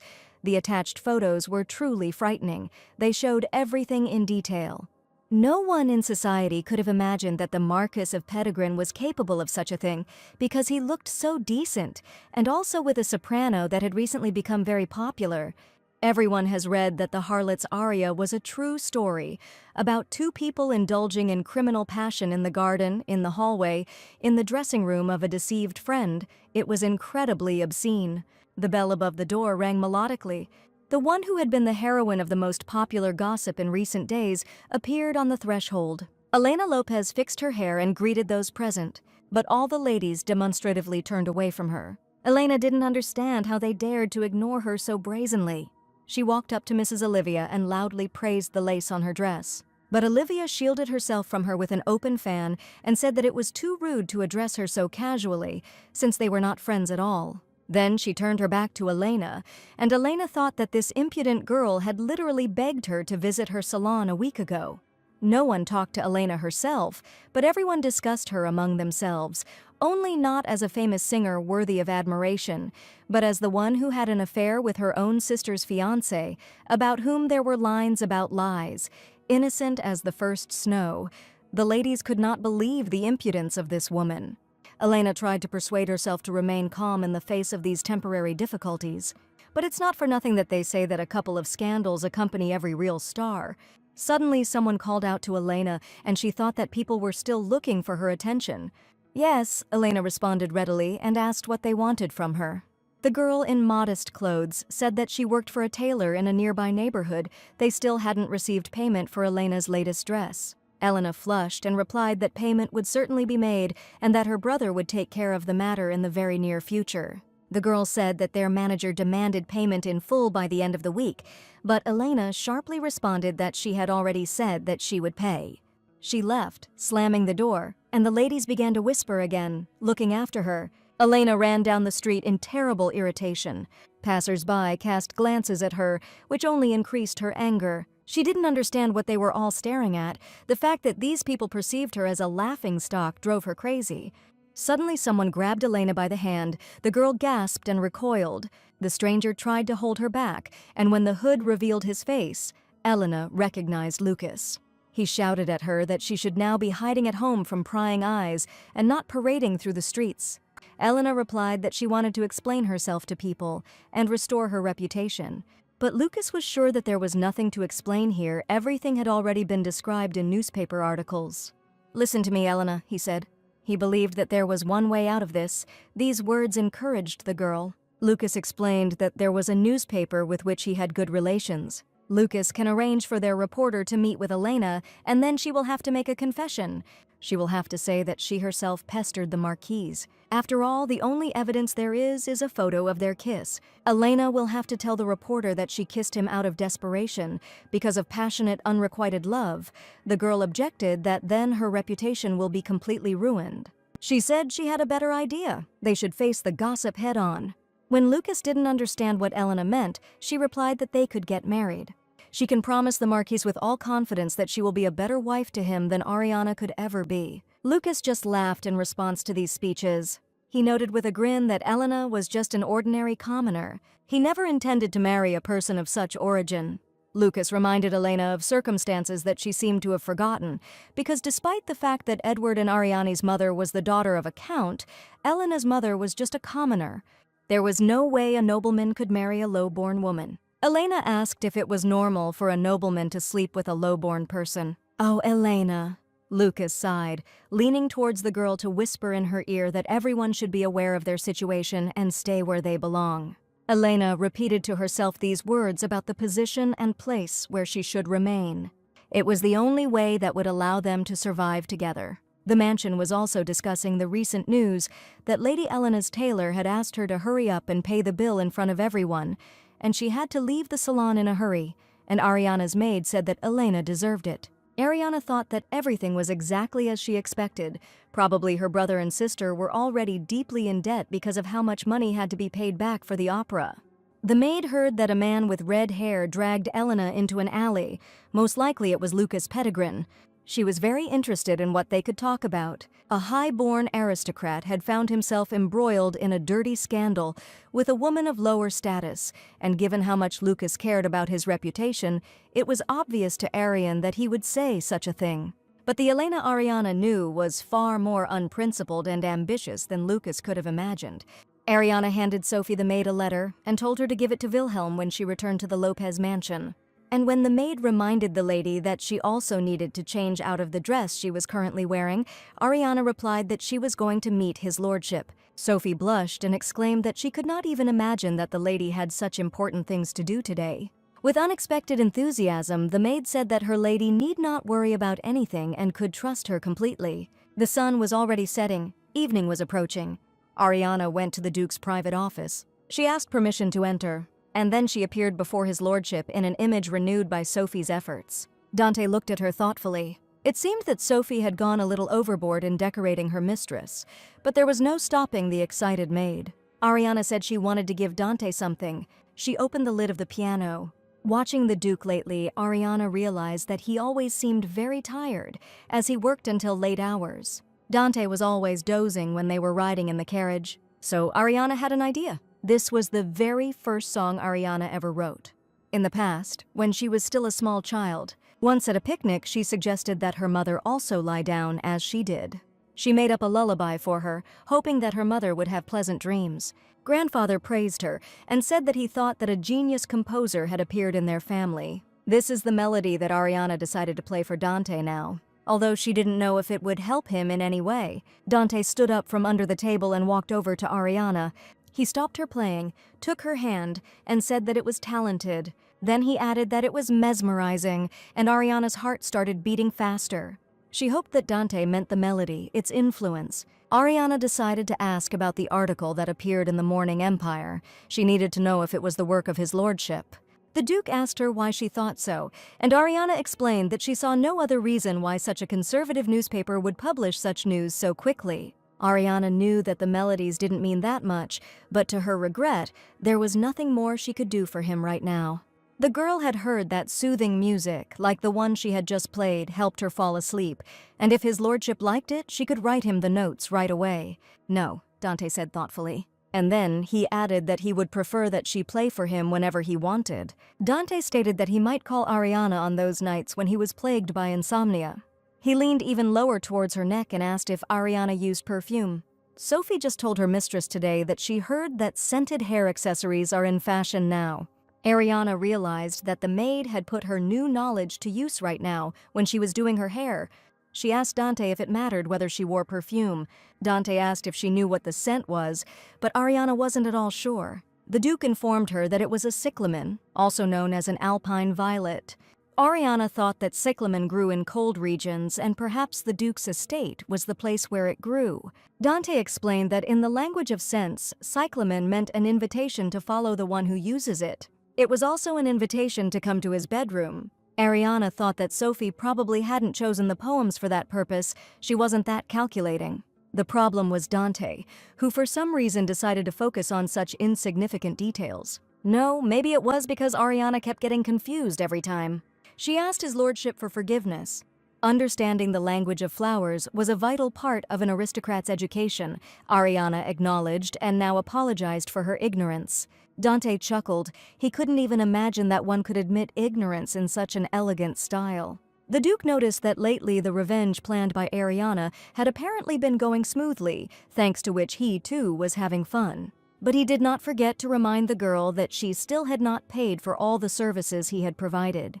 Ariana readily agreed to this and assured him that she would try to fulfill the role of his wife conscientiously. Dante told them not to forget that from tomorrow people would start coming to the mansion to organize a wedding.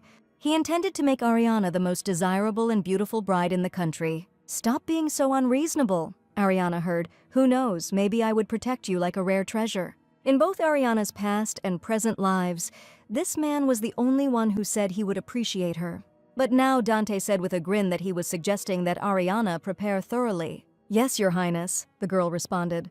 She said she would go and headed towards the door, but the Duke did not let her go. He approached again to ask if she could remember what she had forgotten. Alas, unfortunately, Ariana's memories have not yet returned. Dante said she'd better find a way to refresh her memory. It was deep night. Ariana was sleeping in the mansion room, and the moonlight was falling on her bed. Her sleep was restless. She tossed and turned and moaned. She felt as if she were still a little girl who was quickly running away from an unknown danger. She had to run or she would die, but she tripped over a pebble on the way. She fell to the ground with a scream. She hit herself very hard when she fell. Very carefully, Ariana began to try to get to her feet. Ariana began to cry for her mother. Then she covered her head with her hands and called her grandfather. Ariana woke up in her bed with this feeling of fear. She realized that it was just a dream. In it, Ariana saw again the day when she lost her grandfather and mother. She was then 10 years old. Every time she tried to think about those events, a piercing headache appeared, which forced her to stop, but for some reason she dreamed about that day. Maybe it was because the Duke made her remember something. Perhaps Ariana was simply missing something important. Daytime at the Lopez mansion. The maids discussed gossip. No one could believe that Miss Ariana, who was almost ignored by no one, would become a duchess. After all, everyone knew that in this family, Miss Elena was always the most popular. And since the conversation turned to Miss Elena, everyone immediately remembered that she still hadn't left her room. One of the maids saw Wilhelm going up to her. The girls looked up thoughtfully.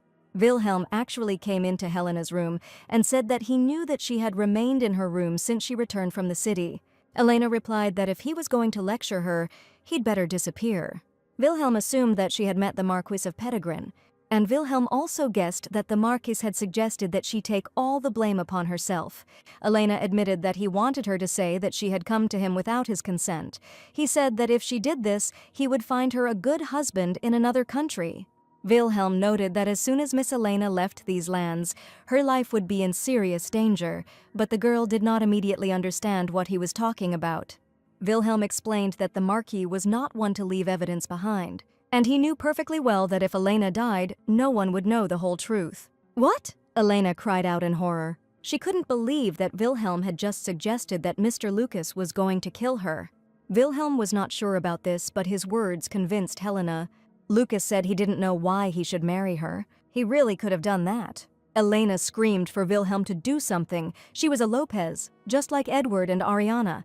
How could the butler of their house just stand and watch while her life was in danger? Wilhelm replied that he had no intention of simply standing and watching. He said there was only one way to be saved. At this time in the Duke's mansion, Ariana was actively involved in preparations for her own wedding. She was studying wedding catalogs, and the milliner looked at her with curiosity. She couldn't believe that she was actually face to face with Ariana Lopez, the Duke's famous lover. If she, Madame Evelyn, is chosen to make Ariana's wedding dress, she will become incredibly popular. She also anticipated a considerable income, since the Duke was famous for his generosity. Ariana said that all these dresses were very beautiful. She chose the style that seemed most suitable to her. The only thing she didn't know was whether she would be able to stay within her planned budget. Ariana remembered that the milliner hadn't been told anything about this yet. She indicated that they had to keep within 50 million cadines, which sounded to the milliner like she could afford anything. Madame Evelyn said that the young lady need not worry, because all the dresses in the catalog were cheaper than the price Ariana had quoted. Then Ariana said it wouldn't work for her, because the dress was supposed to cost more than 50 million. After all, his lordship forbade buying a dress that would cost less. The limit was on the minimum cost, not the maximum. But all the jewelry in the salon was not worth even 100 million together, and Ariana noted that Madame Evelyn was reacting in exactly the same way as the jeweler she had met the day before. Ariana had no idea that she would be made the most expensive bride in the country, and she couldn't even imagine that the Duke was literally saying this. She said she knew she was asking too much, so she would just find another store. Madame Evelyn exclaimed that they had imported silk from the East. They could make the skirts of the dress from many tiers of this silk. You can also sew diamonds onto the lace, and then the price of the dress will immediately increase. Ariana thought that this move might actually work. Madame Evelyn asked Ariana to simply rely on her in this matter. The milliner could not allow the empire's biggest fish to slip out of her hands just because of some price restrictions. Ariana agreed and said that she would then look forward to the completion of her dress.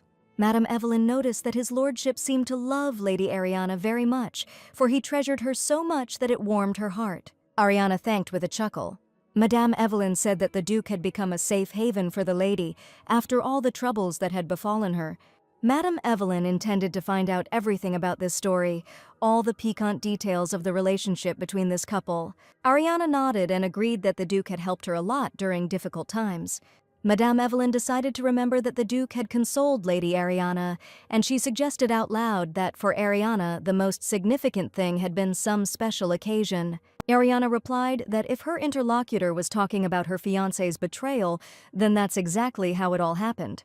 She said that at first she had irritated him greatly because even though she knew about the betrayal, she had tried to marry her former fiancé, and Madame Evelyn had made a note in her head that Lady Ariana's engagement had made the Duke angry. Ariana, meanwhile, revealed that his lordship had saved her at the altar from a tragic life after marriage. Even though the Duke's methods were aggressive, it helped Ariana come to her senses.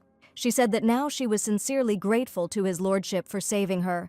Madame Evelyn thought that she had known it all along, that it had happened just like that. The Duke consoled the woman who was betrayed, only to fall in love with her himself, perhaps for him. Her bitter tears were like knives piercing his heart. He risked his reputation to save her from disaster. Ariana added that, among other things, his lordship refrained from publicly discussing Lucas's betrayal. He said he didn't want everyone to know how much pain Ariana was in. "Oh my God!" cried Madame Evelyn, realizing that Lady Ariana might not be telling the truth. And then the Duke would be the only one who would suffer the consequences of the disrupted wedding. It was an amazingly touching love story, and the heroine of this story was now sitting in front of Madame Evelyn and wanted her wedding dress to be made right here. In the heat of her emotions, Madame Evelyn jumped up impulsively. The milliner declared that she would make the most exquisite, most beautiful dress in the world for Lady Ariana, and she vowed to do everything in her power to live up to the customer's expectations. Ariana was almost scorched by this burst of enthusiasm and thanked Madame Evelyn. Madame Evelyn felt inspired, and Ariana hoped that the woman was good at spreading rumors. She told the same thing to the other merchants she met during the preparations for the wedding. She was sure that her version of what happened would soon be known to all of high society. If she's lucky, this will fill in all the gaps in her relationship with Dante. This marriage should look like a perfect love story until their contract is completed. The Heigenberg mansion was filled with light and music. Guests were impressed that the famous home was completely open for the wedding. The music was played by the same orchestra that played in the square. Many couldn't wait to hear their wedding anthem. And then the wedding bell rang, announcing the imminent arrival of the bride and groom. The doors swung open, letting in a blinding light. Oh, how beautiful the bride was, from her shoes to her ceremonial tiara. It was impossible to believe your eyes when she entered the hall. Together with the Duke, they made a brilliant couple. Madame Evelyn burst into tears. This day seemed to her the best in her life. Ariana's heart was beating wildly. She herself did not understand why she was so nervous, because this was not her first wedding. The priest asked if Duke Dante Heigenberg swears to love and cherish his bride forever. Of course, Dante answered with a smile. The priest then turned to Lady Ariana Lopez and asked if she was ready to take her marriage vows. There was silence in the room for a moment. And then Ariana said her consent. "I swear," she said. "Don't forget, Ariana," Dante said, turning to his bride. He whispered to her that she was participating in all this of her own free will. With these words, the Duke kissed Ariana. The marriage was concluded amidst numerous applause and admiring cries from the guests. Once again, the beautiful music of their orchestra was heard, and the guests could enjoy the treats. The sounds of the violin spread everywhere. Dante remarked on the magnificent melody and jokingly asked who composed it, and Ariana brushed off his constant teasing. Dante replied that he was not teasing her at all, because everyone was very surprised when he said that Ariana composed the music. Now everyone is looking forward to performing at the Foundation Festival. Ariana asked incredulously if the Duke really thought so. Dante assured her that this was indeed the case, and then added that he himself was looking forward to something else. When Ariana didn't understand what he was talking about, he whispered to her that he hoped she didn't think they would sleep separately on their wedding night. Ariana blushed and had no idea what to say. "Ariana," Elena called out to her, appearing in a luxurious dress among the guests. She said that her sister looked beautiful. With a smile, she congratulated Ariana on her wedding and said that she was very happy for her. No one expected her to have the courage to show up at this wedding reception. People at the celebration whispered that Elena's appearance was impudent. They did not understand how she even got in there. Madame Evelyn hastened to intervene and asked the unexpected guest what had brought her here and whether Miss Elena Lopez was not ashamed to appear here after all. Elena bowed her head dramatically and said repentantly that she was very sorry. The girl was trembling, and Madame Evelyn asked why she was shaking so. "Ah," said Ariana, and ordered to raise her head. With demonstrative sobs, Elena said that she simply intended to congratulate Ariana, that she was there only for this. Ariana thought her sister had improved her acting skills significantly since their last meeting. She had clearly applied white makeup to her face to make her look pale and haggard, and had painted her eyes to make it look like she had been crying a lot. Elena assured that Ariana really does look great. She is not lying when she thinks that she and the Duke look great together. The guests were surprised to discuss whether this was the same conversation that Elena had come here for. It was unheard of, since hardly anyone would want to receive blessings from a person like her. Elena said with a miserable look that it seemed she shouldn't have come here at all. She just thought that when Ariana became a duchess, they would no longer be able to meet. At least she understood that. And Elena said there was something Ariana should know. Elena said she couldn't muster the courage to speak out about it earlier. Ariana asked what it was and told Elena to tell her. She wanted to see what trick her sister would use this time. At this point, a young man, burning with indignation, joined the conversation and declared that Miss Elena was in fact the victim, and that everyone had simply misunderstood the situation. This man was the only child of the Schmidt family. His name was Adolf, but Ariana did not understand why he was taking Elena's side. Adolf exclaimed that there was something that Ariana simply did not know yet. Miss Elena was a victim. The Duke pulled his bride closer to him. He said that today the bride should be the happiest in the world. The Duke expressed doubt that Adolf's story was so important as to upset Ariane on such a special day for her. Adolf felt the oppressive presence of the Duke and could not utter another word. Elena told him that everything was fine. It just seemed like her sister still didn't want to see him. Looking at the dejected girl, Adolf thought that she was very unhappy and he must protect her at any cost. He clenched his fists and told the Duke that his story was important. Adolf said that Lady Ariana should not be separated from her beautiful sister because of the words of this lying man. Few people understood whom Adolf called a lying man, but the young man exclaimed that these words could not have been about anyone else but Lucas Pettigrew. According to him, it was Lucas who pestered Miss Elena and confessed his love to her. Miss Elena was shocked and frightened by his behavior, but she had no choice but to suffer in silence. After all, Elena was so afraid that her sister would find out about everything, and Ariana's heart would be broken because of her fiancé's betrayal. This entire fiery speech was met with a rather cold reaction from the audience. Ariana looked at her sister and wondered if these people really thought anyone would believe them after everything that had happened. Adolf ground his teeth in excitement. He stated that there is evidence, because Elena and he have been in a relationship all this time. They were even engaged in secret from everyone. This news has already attracted the attention of the public because it was curious whether the engagement could really connect Elena Lopez and Adolf Schmidt. Elena thought with a grin that sweet and naive Adolf was diligently providing her with an alibi without even thinking that she was deceiving him. Ariana suddenly came closer to her sister and said that she asked permission to give her sincere advice. She leaned towards her ear and whispered that she would only say this once, so she should listen carefully.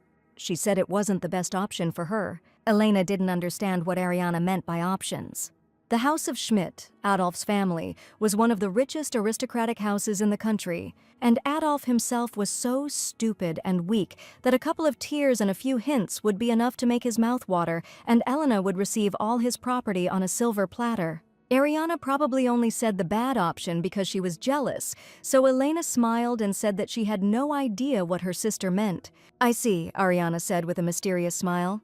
She knew that Adolf would be a good match for Elena, as he was the type of man she could most easily control, but unfortunately, she was soon to discover that he had some very significant flaws, such as growing and distributing illegal plants, and also persecution and kidnapping of people. All his crimes will soon come to light and he will go to jail. To top it all off, the shipping company his family invested in turns out to be a scam, causing them to go bankrupt.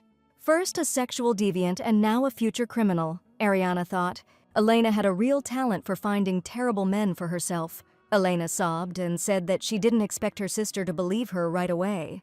She always knew that this bothered Ariana. The fact that the Marquise was always kind only to Elena, having said this for everyone to hear, Elena thought that Ariana should wait a little longer and they would start to hate her, and not Elena at all. Elena's eyes glistened with tears, and she said that every time the Marquise came, Ariana told her to wash off her makeup and change into rags.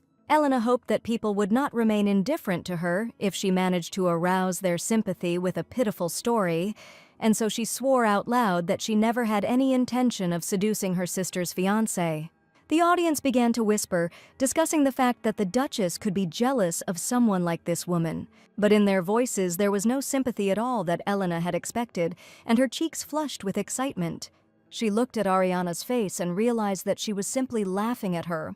"So this is how you responded to my advice," said Ariana, and added that now everything was clear to her, and Elena asked why her sister was behaving so strangely.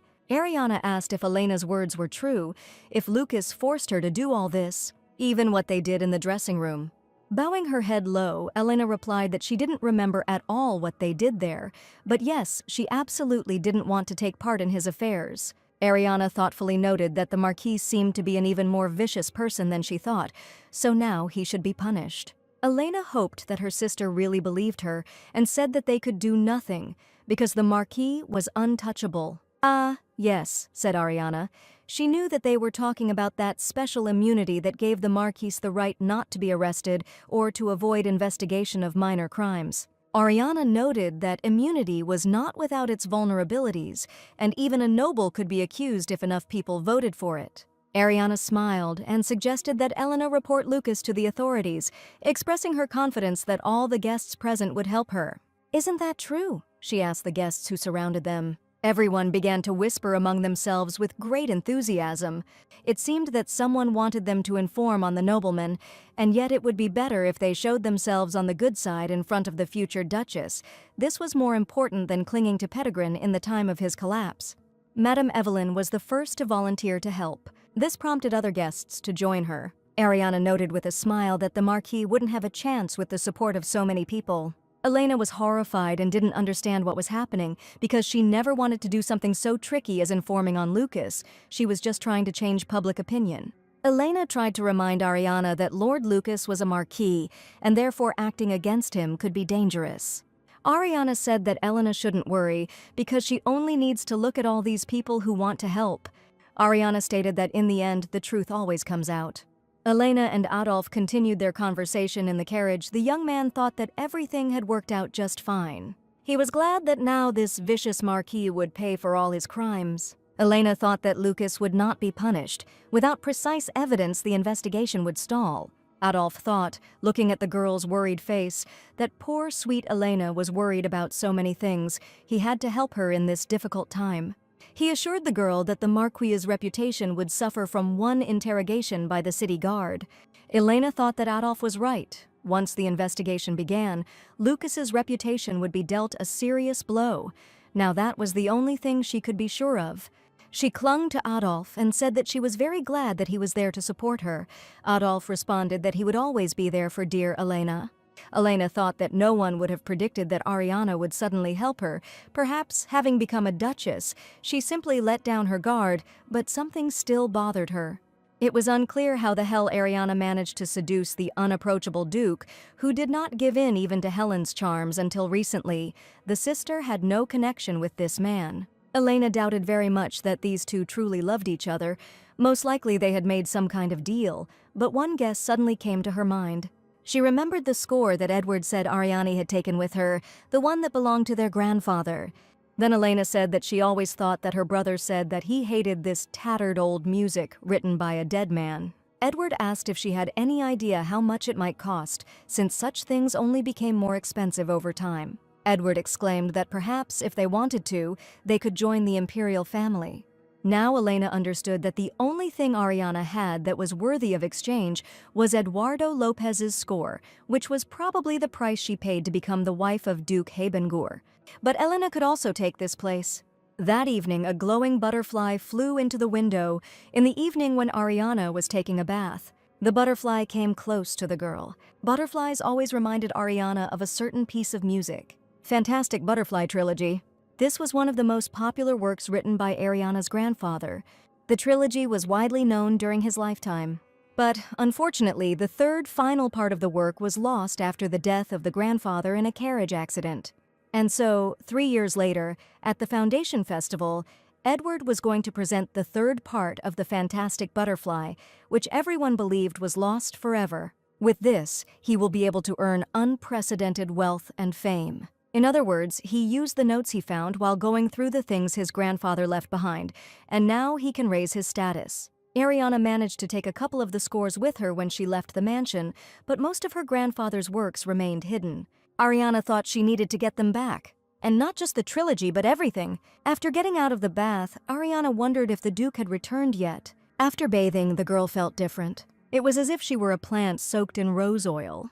Suddenly something caught the girl's attention. It was a surprise from the maid, who tried to make sure that her mistress's wedding night was perfect. These preparations angered Ariana. It was natural for couples to share a bed on their wedding night, and it wasn't that she didn't expect it.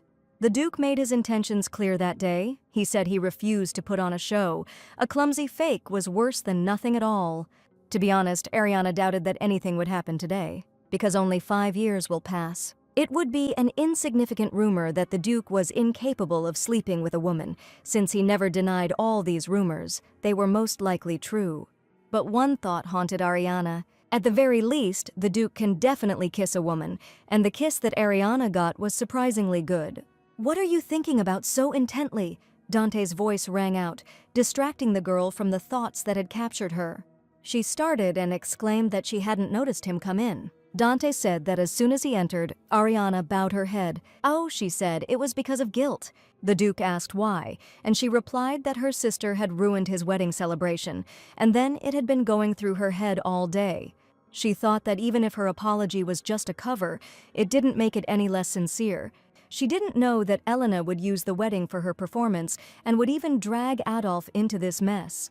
Dante reassured her nonchalantly that it didn't matter, because that wasn't the main part of the wedding. All the most important things happen at night. Dante noted the zeal that Ariana showed at the reception. He said she now looked like a shaking rabbit about to be eaten. This aroused his interest. He wanted to know what face Ariana would make if he pressed harder. With these words, the Duke kissed the girl. She knew that this was all just a plan for her revenge. But what was happening was becoming more and more fascinating to her. Dante picked her up in his arms.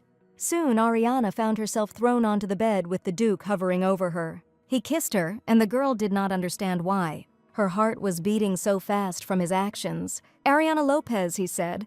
She had heard her name 1,000 times, but somehow it sounded so unfamiliar now. "No," Dante corrected himself. She was now Ariana Heigenberg. He kissed her again. Ariana wondered what would happen if he heard her heartbeat. She entered into this marriage only to fulfill her revenge. But now, under the Duke's gaze, everything became too vague. "I give up," Dante suddenly said. Ariana asked in surprise where he was going. The Duke replied that if he stayed, he would most likely not be able to control himself. Pride will not allow him to share a bed with a girl whose mind is so much in the clouds. Dante told Ariana to listen to him carefully and said that he knew how pleasant revenge could be. And he also knew very, very well how quickly one can become addicted to this sweet taste. Ariana thought about what she knew about Dante Heigenberg. As an illegitimate child, he won countless battles. He managed to become a duke despite the objections of his elders. There was no one more suitable for talking about revenge. She wondered what he felt that day when he crushed all his enemies and reached his own peak. Was he happy or devastated? That's what Ariana wanted to know. Ariana pulled the Duke closer to her. She wanted to know more about him. "Stop," Ariana thought, surprised at what she had just said. The Duke remarked that if he had not known Ariana, he would have taken these words as an attempt to seduce him. The girl stuttered and tried to explain that it wasn't what he thought, it was just that she didn't know that much about Dante. He said with a smile that he understood that. "Ariana," the Duke said, touching her face again. He said there was something she needed to understand. From that day on, she lives here with Dante Heigenberg, and later they will be able to find out who owes what to whom. It was a bright, sunny morning with birds chirping loudly, and Ariana hadn't been able to close her eyes last night. Dante told her that if he stayed, he would not be able to control himself. She didn't understand what he meant by this. Perhaps he was about to say that he was unable to go further. He was probably trying to hide this awkward fact in this way. Ariana thought that now was not the time to think about such nonsense, because her revenge was not over. Ariana had a long way to go, she needed to focus, and now she had a new debt. Dante himself said that they would figure out who owes what to whom later. She remembered these words about duty. Making these people suffer for betraying her was Ariana's only goal. She wanted them to pay for everything they did to her. She never thought about what she would do after that. And now she has a new debt that needs to be paid. When this is all over, she will need to think about this now too. She couldn't even imagine what would happen to their relationship then. At this time, this is what was happening in the Pettigrew mansion. Someone was smashing dishes while cursing. Lucas Pettigrew was furious that she dared to marry another man. But at first he thought it was just a simple insult. But Ariana was serious about ending it all. But no one could have predicted that Ariana would simply find a new owner. Lucas could only swear endlessly. No, he just couldn't ignore it. After all, Ariana loved him, he knew it for sure. Maybe she will still believe him if he says that Elena forced him to drink a forbidden aphrodisiac. It won't be that difficult to fabricate evidence, you just need to bribe the doctor. Some noise behind the door caught Lucas's attention. He didn't really understand what could be going on there. They were guards. They asked how they dared to be treated here so rudely and unfriendly. The Marquise answered them that the House of Pettigrew was one of the founders of the empire. Lucas asked his mother what was wrong. He wanted to know who these people were. One of the guards announced that Marquis Lucas Pettigrew had been charged with sexual assault, and they were now here to take him in for questioning. "What nonsense," Lucas said indignantly, and reminded him of his own status of immunity. The guards explained to him that they feared that his immunity was temporarily invalid, since the accusation had received support from more than 10 people. Lucas was puzzled as to who could possibly support such a ridiculous accusation against him. Unfortunately, the guards replied that they had no right to reveal the identities of these people. Lucas stated that he knew for sure that it was some kind of a bunch of nobodies. However, the number of supporters amounted to more than 35 people. This figure turned out to be unexpectedly large, which surprised Lucas. The guards said that this was why His Grace would now have to go with them. "Let me go!" Lucas shouted and repeated again. As the guards led him away, the Marquise remained lying on the floor in a deep swoon, and the maids whispered that she might not survive another blow. And so Lucas, the head of the noble house of Pettigrew, one of the founders of the empire, the elite among the elite, was locked behind the bars of a dungeon. He thought of Elena Lopez, that wicked little wretch who had dared to claim that he had forced himself on her. She will pay him for her shameless lie. This flirt will start running after him as soon as he manages to get out of here. He was going to do a lot of things, but now his thoughts about the place were interrupted by the clicking of heels. Ariana approached the bars. The girl greeted Lucas with a smile, calling him Lord Pettigrew. Lucas looked at her. He always knew that Ariana was beautiful, but he had no idea that she could be this good. If she had been smart enough to look like this before, Lucas would never have noticed Elena. "Ariana, my love," Lucas said, looking up at the girl.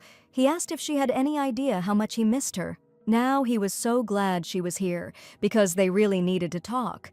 But Ariana only said that investigators were currently searching the Pettigrew mansion. "What?" cried Lucas. "On what grounds?" With a wide smile, Ariana replied that the reason was herself.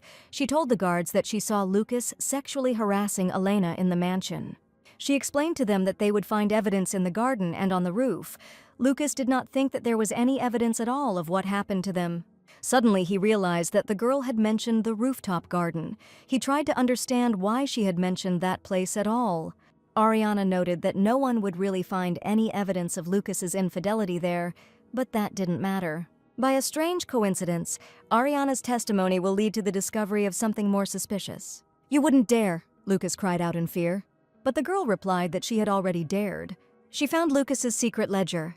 Lucas didn't understand how Ariana could know about the secret ledger that was created to avoid paying taxes, even containing records of illegal slave purchases. Only Lucas himself, his mother, and his late father knew about the existence of these recordings. He asked how Ariana found out. The girl only smiled triumphantly at him in response. In her past life, Marquise Pettigrew forced Ariana to keep this ledger. The Marquise wondered how Ariana could support her husband if small sums eluded her, and then Ariana could only apologize for her mistakes. "But I'm afraid you didn't mention anything about the fee," she said one day, and the Marchioness asked if Ariana wanted to say that it was all her fault. The Marchioness said coldly that she had previously been worried that Ariana would not give her son an heir, but now she understood that it was for the best. Their family does not need a child as dim-witted as Ariana, who will later tarnish the Pettigrew name. The reason why the Marquise forced Ariana to keep the accounting book was mistrust. She needed someone on whom she could shift all the blame if something happened. Perhaps the day Ariana was hit by a car was not the day she died at all. Perhaps she had been dead for a long time. Ariana realized that she had been incredibly stupid. Lucas exclaimed that she was trying to defile his family with her blatant lies, but she would not get away with it. Ariana asked him if he knew that the Marquise had been turning to moneylenders a lot lately, but to Lucas it sounded like the girl was trying to insult his mother too. Ariana leaned towards him and said that he had to understand that even the wealth of the Pettigrew family was not eternal if you chose only the most expensive things for yourself and bought everything according to the latest fashion. Lucas could not believe her words. Ruin was impossible for his house. With a smile, Ariana said that he was absolutely right. His mother chose the moneylenders with the lowest interest rate. The problem, according to Ariana, was that this business was a financial backer of the League of Dawn, something the Marquise knew nothing about.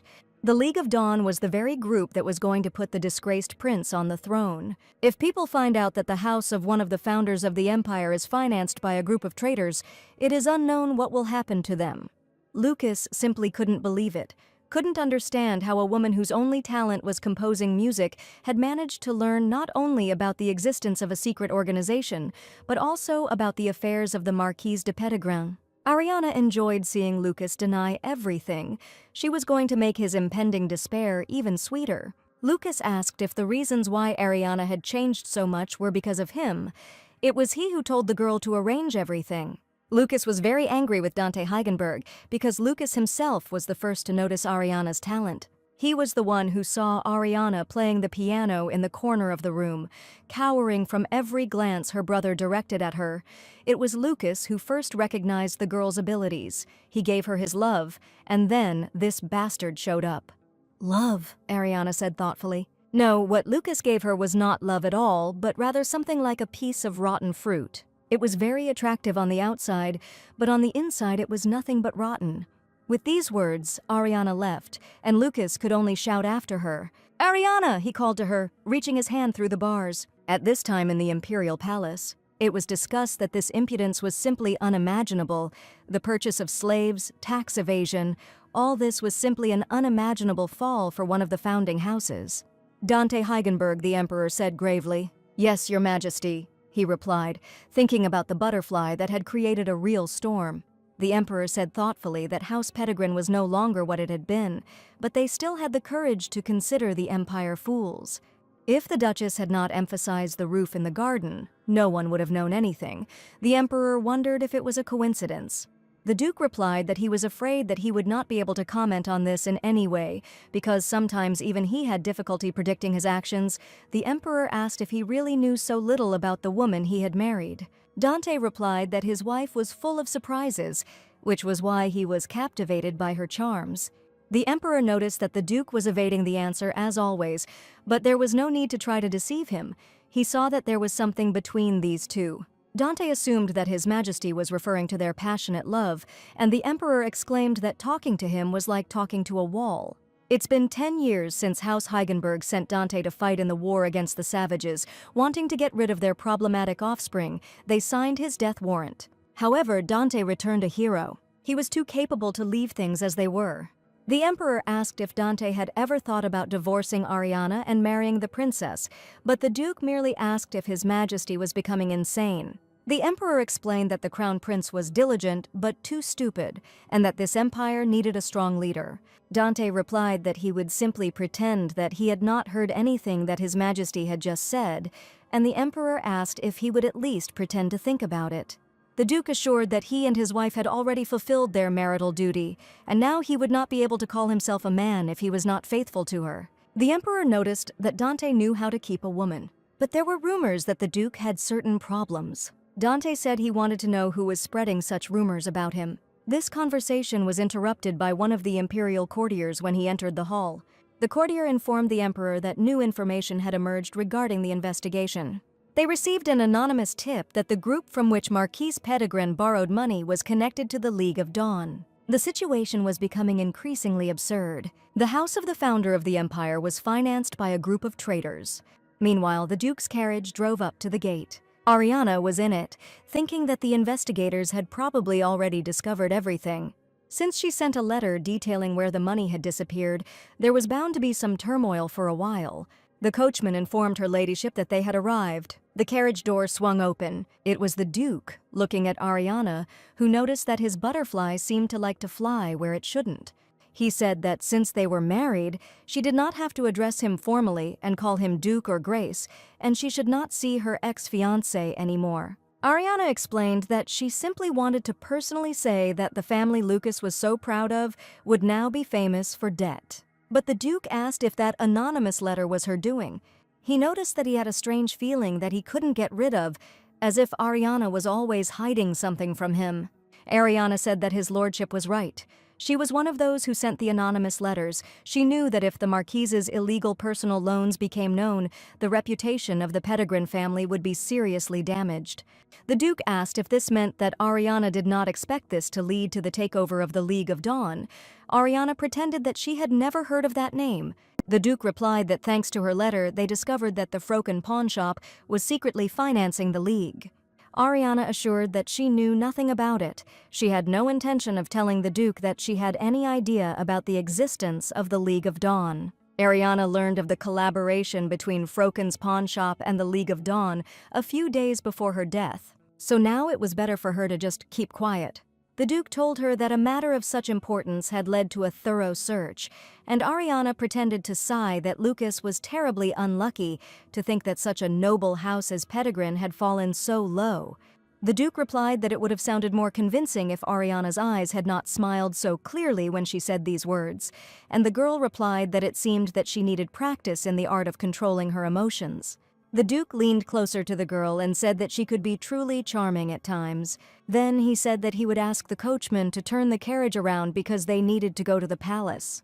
When Ariana asked why, Dante replied with a mysterious smile that His Majesty wished to see the girl who had become Duchess of Heigenberg. Ariana had no idea what His Majesty might want from her. The girl curtsied respectfully to greet the Emperor. The Emperor noticed that it must be Ariana in front of him. She really did look noticeably different from his daughter. The Emperor asked if these were the kind of women Duke Heigenberg liked, which confused Ariana.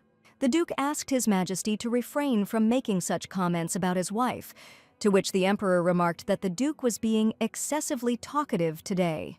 The Emperor turned to Ariana again, saying that since her information had led to the capture of conspirators who wanted to harm the Empire, the girl needed to be rewarded. He asked if Ariana had any wish that he could fulfill. Ariana thought about what reward she could receive personally from the Emperor. She plucked up the courage to address His Majesty. Ariana said that she would be honored to be allowed to perform at the Foundation Festival. The Emperor thought about it seriously. Of course, he could remember how Eduardo Lopez, the unrivaled virtuoso, visited the palace arm in arm with his granddaughter. The girl was still very little, but the musician brought her with him onto the stage. The little girl turned out to have a wonderful nightingale voice. It looks like she has now grown into a beautiful young lady. Ariana remembered those happy times well. That's exactly how everything had been. The Emperor said that since Ariana had already proven her talent that day, she could now sing as much as she wanted. This surprised the girl, because she had not said that she was going to sing herself, but after thinking about it, she understood why the Emperor had decided so, because usually women do not write music or direct scenes. Ariana said that she was very grateful that His Majesty was willing to grant her request, but the performance she was asking for did not involve her singing on stage. Her desire was to perform as a composer. The Emperor did not expect these words from the girl. This was also worth thinking about carefully. Ariana decided that perhaps she was asking too much. No woman had ever debuted at the Foundation Festival. Suddenly there was a clapping sound, and the Duke, loudly applauding, announced that the Emperor had just earned 5 billion Kaden. The Emperor did not understand what the Duke meant, and Dante explained that this was the amount he intended to pay after hearing the song that Ariana had written. Since the girl intended to perform her masterpiece at the festival for free, the Emperor could actually become richer by 5 billion Kaden. The Emperor was sure that the Duke was simply exaggerating, since he could not seriously try to pay 5 billion for just one song. The Duke replied that the value of a good song never diminishes, no matter how many times it is sold, and that its value only increases over time as a song becomes more popular and more expensive. Dante was convinced that the true value of art goes far beyond the work itself, and hearing his words, Ariana thought that this is exactly what she had always believed herself. The Duke added that he had not yet mentioned that His Majesty could take advantage of the chance to finally topple the kingdom of Ende from their pedestal. "These unfortunate Ende," the Emperor muttered. They didn't even bother trying to hide their mocking grins. He remembered the words about the lack of aristocracy, which he did not fully understand. Dante noticed that all this was not like what it was during the life of the great virtuoso. The Emperor exclaimed that, of course, all this was not so. It had been completely different before. Even the scoundrels of Ende could not help but be impressed by the music of Eduardo Lopez. Royalty from all over the world came and personally begged him to perform in their country. Dante recalled that, by an incredible stroke of luck, the granddaughter of this virtuoso was now standing here before His Majesty. His Majesty's gaze flashed as he turned to Ariana. The Emperor asked if he would allow the girl to perform at the Foundation Festival, if she could promise him that she would bring this vile kingdom of Ende to its knees. "I swear," Ariana said decisively, and promised to put her heart and soul into bringing glory to the Empire. The Emperor liked her answer and suggested that since Duke Heigenberg was so confident in his wife's talent, there were no restrictions on allowing her to perform. She will be the last of all to perform at the festival. Ariana thanked His Majesty and assured him that she would not let him down. She thought that Dante had helped her. He had made the Emperor see in her not a woman without a musical education. He emphasized that Ariana was the one who inherited the talent of the outstanding composer. If it weren't for his help, it's unlikely that everything would have gone so smoothly. Dante caught Ariana's gaze and, leaning towards the girl, whispered that he would ask his lady to save such a passionate look for those times when they were alone. "Ah, ardent young love." The Emperor was touched, looking at the blushing Ariana. At this time, a completely different scene was unfolding in the Lopez mansion. Enraged, Edward smashed everything around him, not understanding why he was still paying for the refund, because he had long ago fired all these useless servants who were sucking out his money, and now it was unclear where the new expenses were coming from. He decided that it was all because of the impudent boy who stole his orchestra. If it weren't for him and Ariana, Edward would have already prepared a masterpiece for the Foundation Festival, sitting on a pile of money. The butler, who entered, informed the owner that a guest had come to see him, but Edward had ordered everyone to tell him that he was not in the mansion. But this guest was noticeably different from the others. The thing was that this guest intended to invest in Edward. Edward simply couldn't believe what was happening. Of course, he met with this man immediately. He asked how exactly the guest found out about him. The stranger explained that he had been following Edward since his days at the Royal Ende Academy of Arts. He said he always believed Edward would grow up to be a great composer, but he was left in disarray by the rumors of the recent scandal in the Lopez family. Perhaps it was within his power to help this house, but Edward just didn't understand how. The stranger knew that Edward owed a significant amount to the Imperial Bank, and he asked permission to cover this debt. In addition, he could provide support by performing at the upcoming Foundation Festival. He expressed confidence that such a talented person as Edward would be noticeable even at such a prestigious event for Edward. This was a great chance, because performing at the Foundation Festival was the dream of any artist. The guest said that a small demonstration of talent and success in the creative field would be guaranteed for Edward. However, since the stranger was offering Edward a colossal amount of money, the stakes were incredibly high. He feared that this was the only way to get the right to perform at the festival, and Edward was grateful for it. The guest expressed confidence that the esteemed guests would be sophisticated enough to recognize the artist's worth. Edward agreed with this because, in his opinion, the only reason that had so far prevented him from spreading his wings was the ignorant fools surrounding him. And when he finally got his chance to be in the spotlight, that mean girl Ariana ruined everything, but it seems that luck never deserts true talent. Edward noticed that he and the guest had not introduced themselves to each other. He asked his name. The guest smiled, shook his interlocutor's hand, and said that his name was Leonard. In the morning, at the Duke's residence, Ariana heard the maid calling her. The maid burst into her ladyship's chambers with a fresh newspaper to ask if Ariana had read it. Ariana looked at Sophie with a very sad look. The maid realized that her ladyship had been up all night again, writing, and she had repeatedly reproached her that it would be bad for her health, but Ariana had objected that she was fine. The newspaper headline read that Edward Lopez's crimes had been exposed. Sophie asked if the lady knew that the servants of the Lopez estate had been thrown out without receiving a penny. Ariana replied that it seemed that the newspapers were receiving more and more varied stories from people who had suffered at the hands of her brother. Ariana asked Sophie why she hadn't left yet. Ariana wanted Sophie to leave the Lopez estate and become her personal servant from that day on. Sophie happily asked if the lady really wanted this, because she herself, of course, would only be glad. Ariana expressed regret that she couldn't take the maid earlier, but Sophie said that there was no need to worry about it. Ariana asked Sophie if she wanted to listen to the melody she had composed, which took her all night to do. Ariana sat down at the instrument and began to play. Sophie stood frozen next to him, feeling how wonderful it was. When she finished, Ariana asked which of the two melodies the first listener liked better. Sophie replied that the first was exquisite, but the second was simply magnificent. The truth was that she could not choose which of the two was better. Ariana said thoughtfully that this meant that both melodies were mediocre. She explained to the puzzled maid that if both were beautiful, it could mean that both were unremarkable. Sophie cried out that she hadn't meant that at all. She really just liked them both. She couldn't express her feelings in any way, and she wished more than ever for a richer vocabulary. Ariana muttered that just sounding pretty wasn't enough. Her work must be so powerful that people immediately understand that this is it. The composition must melt the hearts of listeners with its fire. This is exactly the kind of music that Grandpa would have written, but Ariana couldn't achieve the ideal. Sophie was the first to notice what was happening outside the window. She informed her mistress that it was the merchant's carriage that had arrived, and she assumed that his lordship wished to purchase more dresses and jewels for his wife. Ariana thought sadly about how long it would take to try on dresses, with such a short time left before the foundation festival. The butler informed her that Duke Heigenberg had called the tool merchants for her grace, so she should go out to them for a minute. Ariana suddenly realized that he was talking about the instrument merchants. The butler explained that he had asked them to arrange the goods in the music room and clarified what had been done wrong. Ariana beamed and said she was going down there immediately. Picking up her skirts, she quickly ran down the stairs. She couldn't believe there were tool merchants here.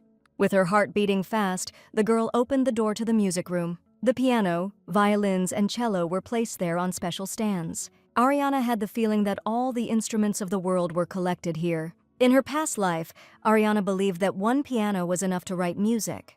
Lucas told her that she should be grateful that she could compose her own music on this quality instrument that he had found for her. The truth was that Ariana really wanted to believe him, to be grateful to him for his care and love. She concentrated so much on the piano because it was the only instrument she was allowed to play freely. As for the rest, she could only imagine how they sounded. Now all this magnificence available to her appeared before the girl. There was a harp here, the unique sound of which made it my grandfather's favorite instrument. The harp was the first thing Ariana's father sold after her grandfather died. She thought she had forgotten how to play it, but it seemed like the body remembered everything. "I'm impressed," a voice suddenly said behind Ariana. Dante entered the room unnoticed, and now said that he had never suspected that his young wife also owned this instrument. Ariana thought that he had purchased such an expensive instrument, not even knowing if Ariana could play it. She explained that she was not a professional, but her grandfather taught her to play most of the instruments. The Duke noticed that she was indeed talented in many ways. Coming closer, Dante added that this was exactly what was expected from his wife. Looking into the girl's eyes, the Duke asked what else she was capable of. He suggested that maybe she could also sing. Ariana's heart was beating wildly in her chest. She didn't understand why he suddenly asked her about this. Was it because of what His Majesty said that day? The Emperor said that it seemed that the little girl with the nightingale's voice had turned into a beautiful young lady. Ariana wasn't at all sure she could do it, because she hadn't sung a single bar since that day. She clenched her fists and said she would try. If you look at it as compensation for the expensive tools, the price seemed quite low. But when Ariana tried to sing, she felt a tremor. Her breath caught and she couldn't take another breath. Dante rushed to the girl to support her. He said she was shaking like a leaf and then asked if she was okay. The Duke said that she didn't have to sing if she didn't want to. Dante told her to never force herself to do anything she didn't want to do. Ariana explained that it wasn't because she didn't like singing. She used to enjoy it, and Dante said he knew it. Ariana didn't understand what he was talking about, and the Duke asked her to tell him what was wrong. And the girl decided to tell him about her debut ball when she was 15. On the day of her performance, for some reason, everything went wrong. The audience said that her singing would undoubtedly be great. She is the only granddaughter of Eduardo Lopez. People just couldn't wait for the show to start. The song was ridiculously high from the start, and the sound was such that it could be heard far around. Nevertheless, Ariana still managed to sing. And then suddenly she felt her throat tighten and she couldn't breathe. Ariana fell to the floor clutching her neck, and spectators began talking about her illness, worrying that it might be contagious. Ariana has always had a terrible allergy to oysters, and that day she had symptoms as if she had eaten a whole bucket of them. They angrily asked her what she had eaten the day before, scolded her for daring to bring herself to such a state, reproached her for not even imagining how disgusting it all looked. Edward screamed that all she had to do was perform properly, but she couldn't even do that. She had tarnished their family's musical legacy. According to her brother, Ariana made their family a laughingstock for the first time. Ariana later realized that Elena had given her a glass of fruit juice just before she went on stage. Now Ariana thought that her sister had put something in her glass. Dante said that the more he hears about her family, the more he hates them all. Ariana thought the Duke was angry because of her. No one had ever done this for her before, and now her heart was acting strange. The girl apologized for complaining about her problems. She understood that all this had happened a long time ago, and she wanted to assure him that this would not happen again, but tears did not allow her to finish. Dante pulled her close and asked her to save her hardness for other people, because it didn't work on him. He asked her not to cry anymore. He won't ask her to sing anymore if she doesn't want to. They didn't have to pretend to be a couple in love now, because no one could see them, there was no one around. And yet he continued to kiss her very tenderly. That night, already in her bed, Ariana tried in vain to force herself to pull herself together. She shouldn't have reacted to the Duke like that. She needed to concentrate on her work. Besides, the Duke had probably done similar things countless times. That's probably why he was so good. Ariana couldn't stop thinking about those kisses. Dante himself stopped and moved away from the girl. He said he was trying to hold back until she remembered, but her amnesia was upsetting him. It was starting to feel like torture. Ariana didn't know that a man with such an affliction could actually react like that. There was a lot that was unclear about this situation, and yet it was time for Ariana to sleep. She dreamed of that terrible night in which she heard a voice calling her, but she ran through the darkness with the last of her strength, and her terrifying pursuer was not far behind her. Ariana managed to scream before she stumbled. She fell into the water with a splash and began to sink into the depths. Someone was nearby, someone grabbed her. Up, she heard a determined voice very close by. Wake up, her voice called out to her again. That creepy forest, the second time the girl saw this dream. It wasn't just a nightmare. Perhaps it had something to do with those lost memories that his lordship was reminding him of. Ariana couldn't get the image of that forest out of her head. Here it is, she suddenly thought. She thought she had found the answer. Now she knew that people would only remember the music that stirred their feelings as soon as they heard it. Likewise, scary stories disturb sleep much more than beautiful fairy tales, and nightmares remain in the mind much longer than happy dreams. The chilling magical forest of nightmares will remain in your memory for much longer.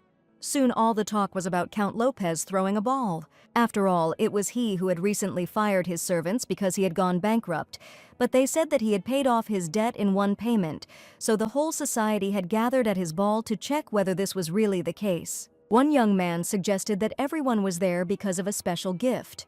Nobody knew what special gift was being discussed. "Oh, wow!" exclaimed the young man, receiving the program in his hands.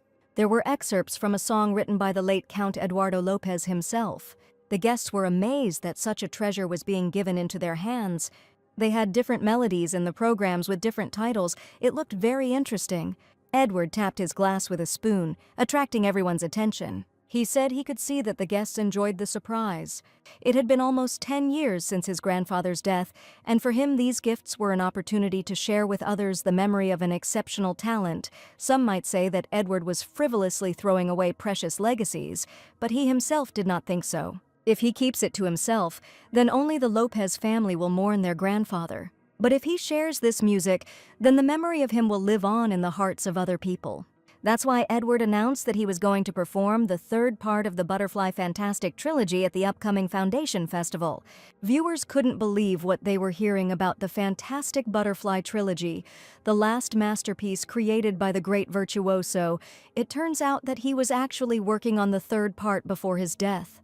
Edward said that since Eduardo Lopez, unfortunately, did not manage to finish the composition before his death, he completed it himself. Although he was no match for his grandfather, he hoped that the guests would like it. To improve the Lopez family's reputation, Edward had to be the center of attention at the festival. At this moment, the arrival of the Duchess of Heigenberg was announced. Elena rushed towards Ariana with a joyful exclamation. She exclaimed that she was very glad that she had come, and gratefully embraced her in a tight embrace. Ariana responded awkwardly to the gesture.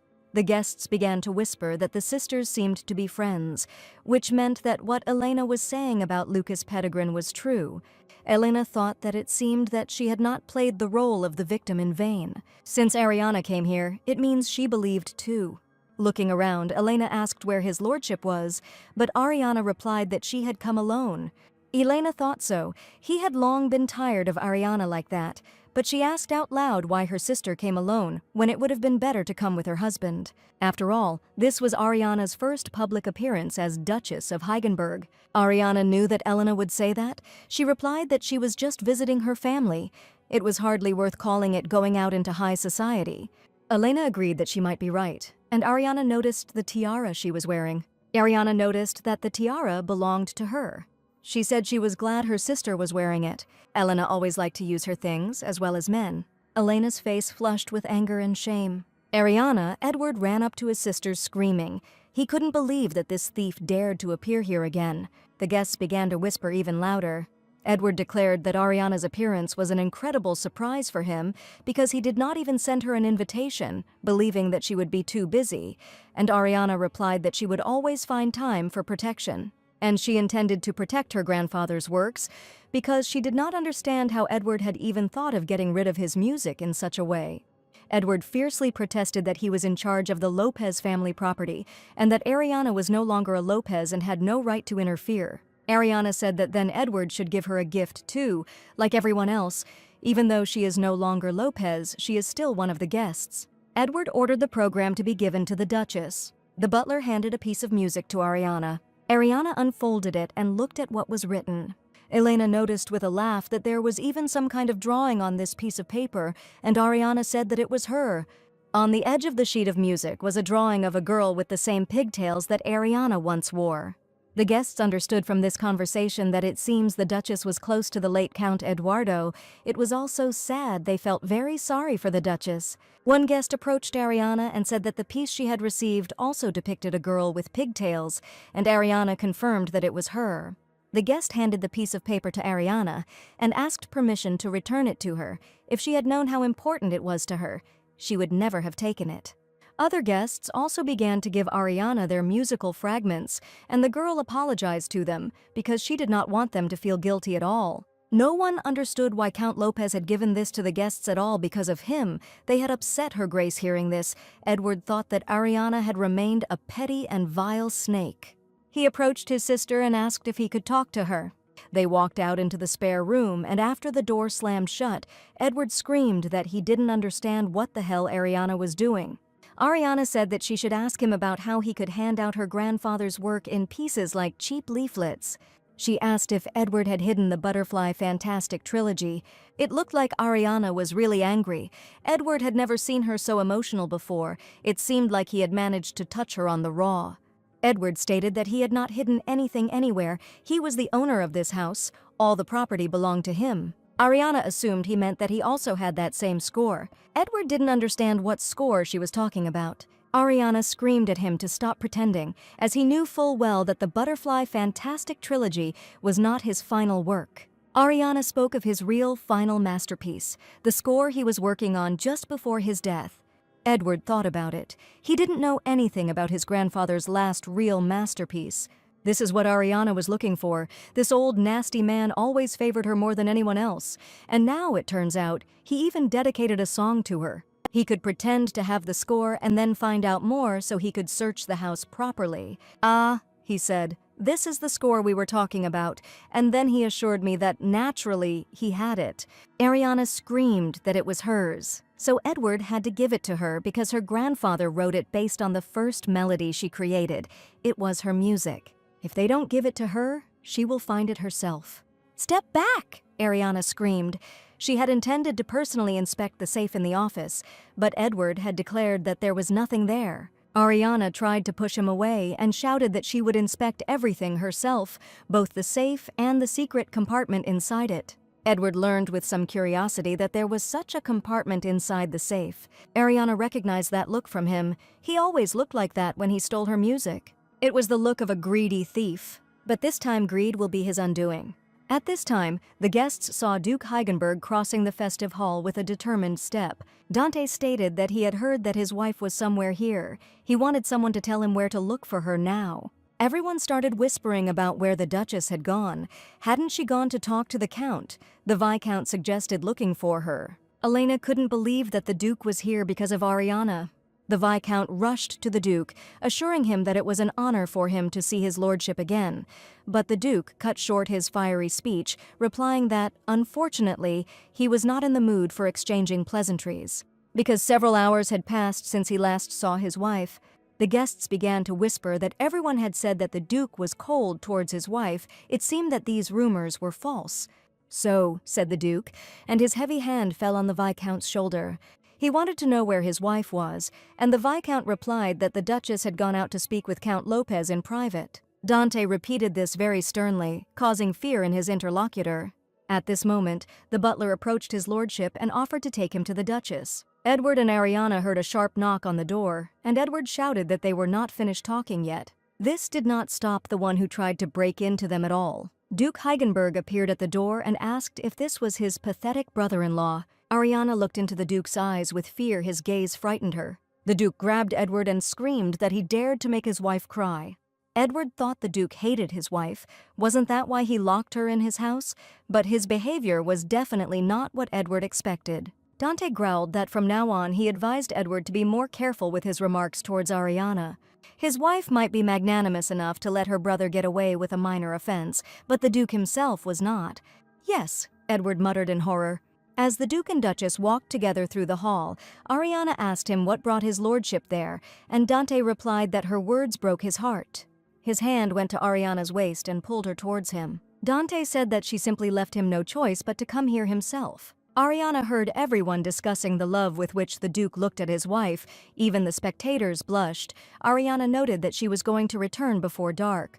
"Of course," Dante said with a smile and reminded that Ariana would play for him again today.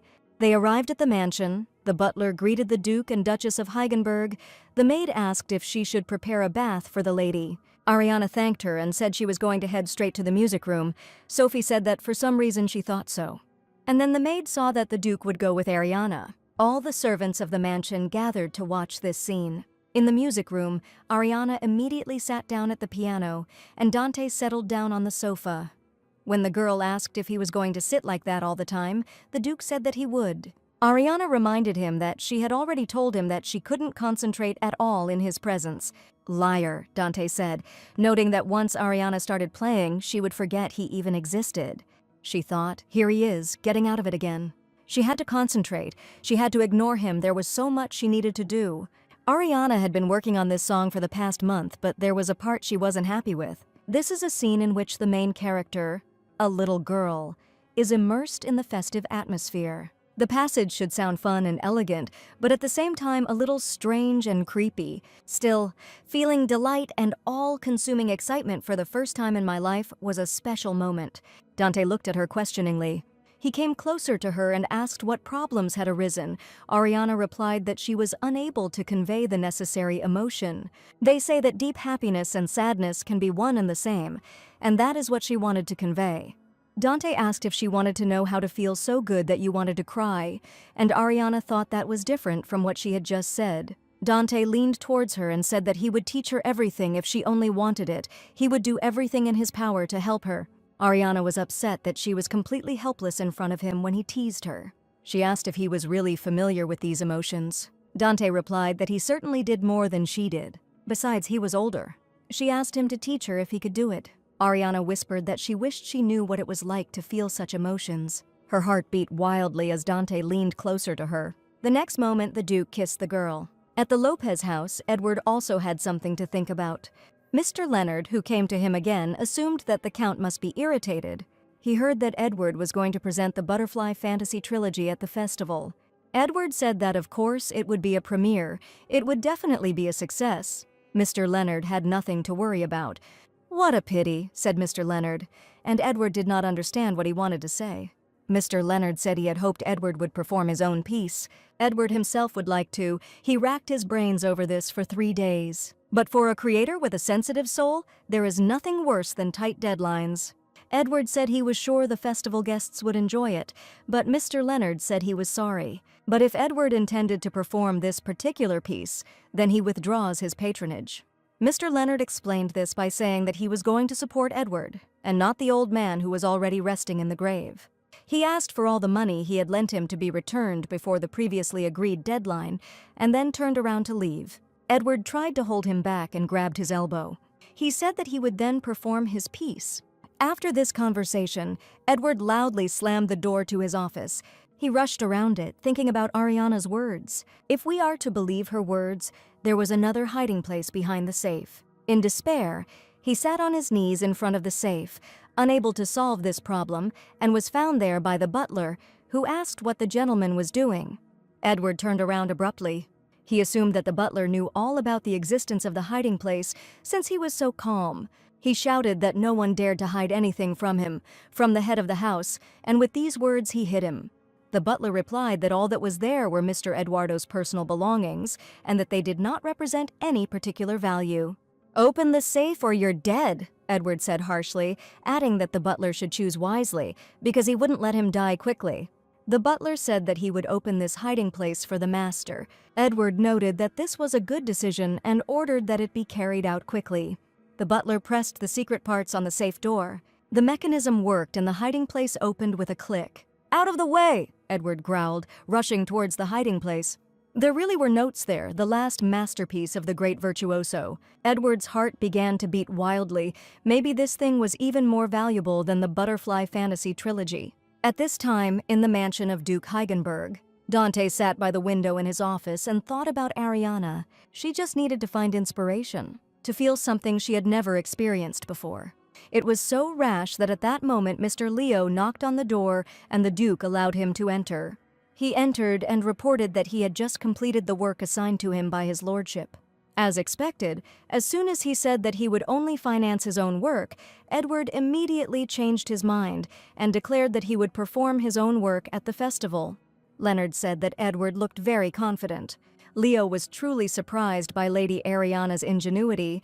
The Duchess flawlessly predicts the enemy's moves. He was also impressed by the determination with which she implements her plans.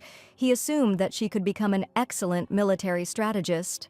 Dante gloomily told his assistant not to waste his time on such nonsense and asked if that was all he wanted to say.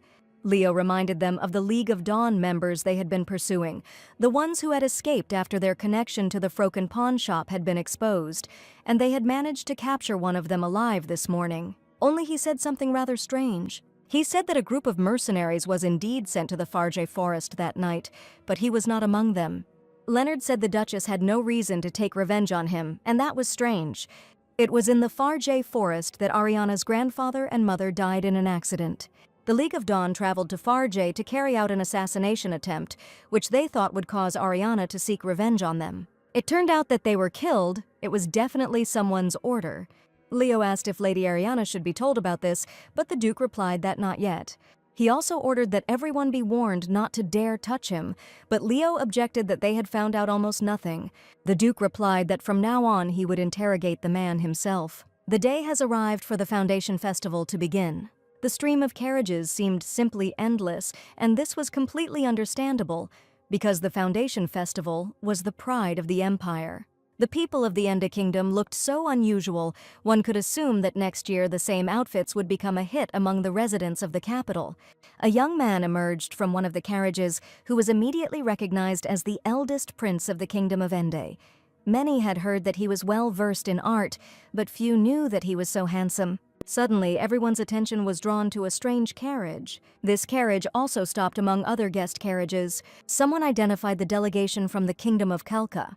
No one expected them to be represented at the Foundation Festival, as they were rather reserved, but it could be assumed that they had been invited by Duke Heigenberg. Many had heard that he had made an alliance with them. The Kalkans were said to keep snakes as pets and to drink wine from the skulls of the barbarians they killed, all of which sounded quite nightmarish. The delegation was led by Toman, the commander-in-chief of the Kalka Kingdom. He had an exotic and wild appearance. He noticed Duke Heigenberg and turned to him. He greeted the Duke with a bow, and Dante politely replied that he was glad to meet him and hoped that Toman had arrived without incident. Toman wanted to know who the lady next to the Duke was. Dante introduced Ariana as his wife and Duchess of Heigenberg. "Nice to meet you, my name is Ariana," the girl said, looking at her new acquaintance. She said she hoped the guests would have a good time in the Empire. Toman knelt down and asked the lady to do him the honor of allowing him to dedicate the Oath of the Desert to her.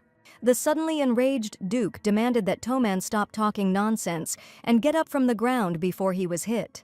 Toman smiled broadly at these harsh words. He apologized for scaring her. And then he explained that the Kalkans dedicate the oath of the desert to the most wonderful person they meet in their lives.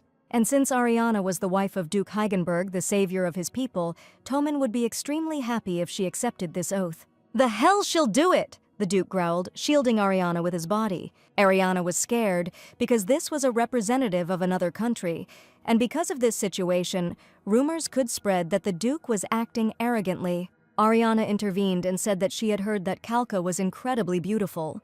There were also rumors about Toman's valor on the battlefield and that the Kalkans value their honor and do not tolerate rude treatment, especially when it comes to the desire to possess something that belongs to someone else. With a bow, Toman confirmed that Ariana was absolutely right. Toman smiled and said that they, the Kalkans, always favor those who know the value of respect. He hoped that when Ariana visited Kalka one day, she would see this. Only Dante declared that this would never happen, and he was able to ensure the safety of his wife without any oaths. "Come on, Ariana," he said, placing his hand on her shoulder and then pulling her away. Ariana asked Dante if they could just leave the man there, since he was only polite to her because she was the Duke's wife, but Dante replied that there was no need to worry. It wasn't about politeness. This man just thought Ariana was very beautiful. Many people don't know this, but Kalkanians are simply crazy about people with beautiful appearance. Ariana asked if Dante thought she was beautiful.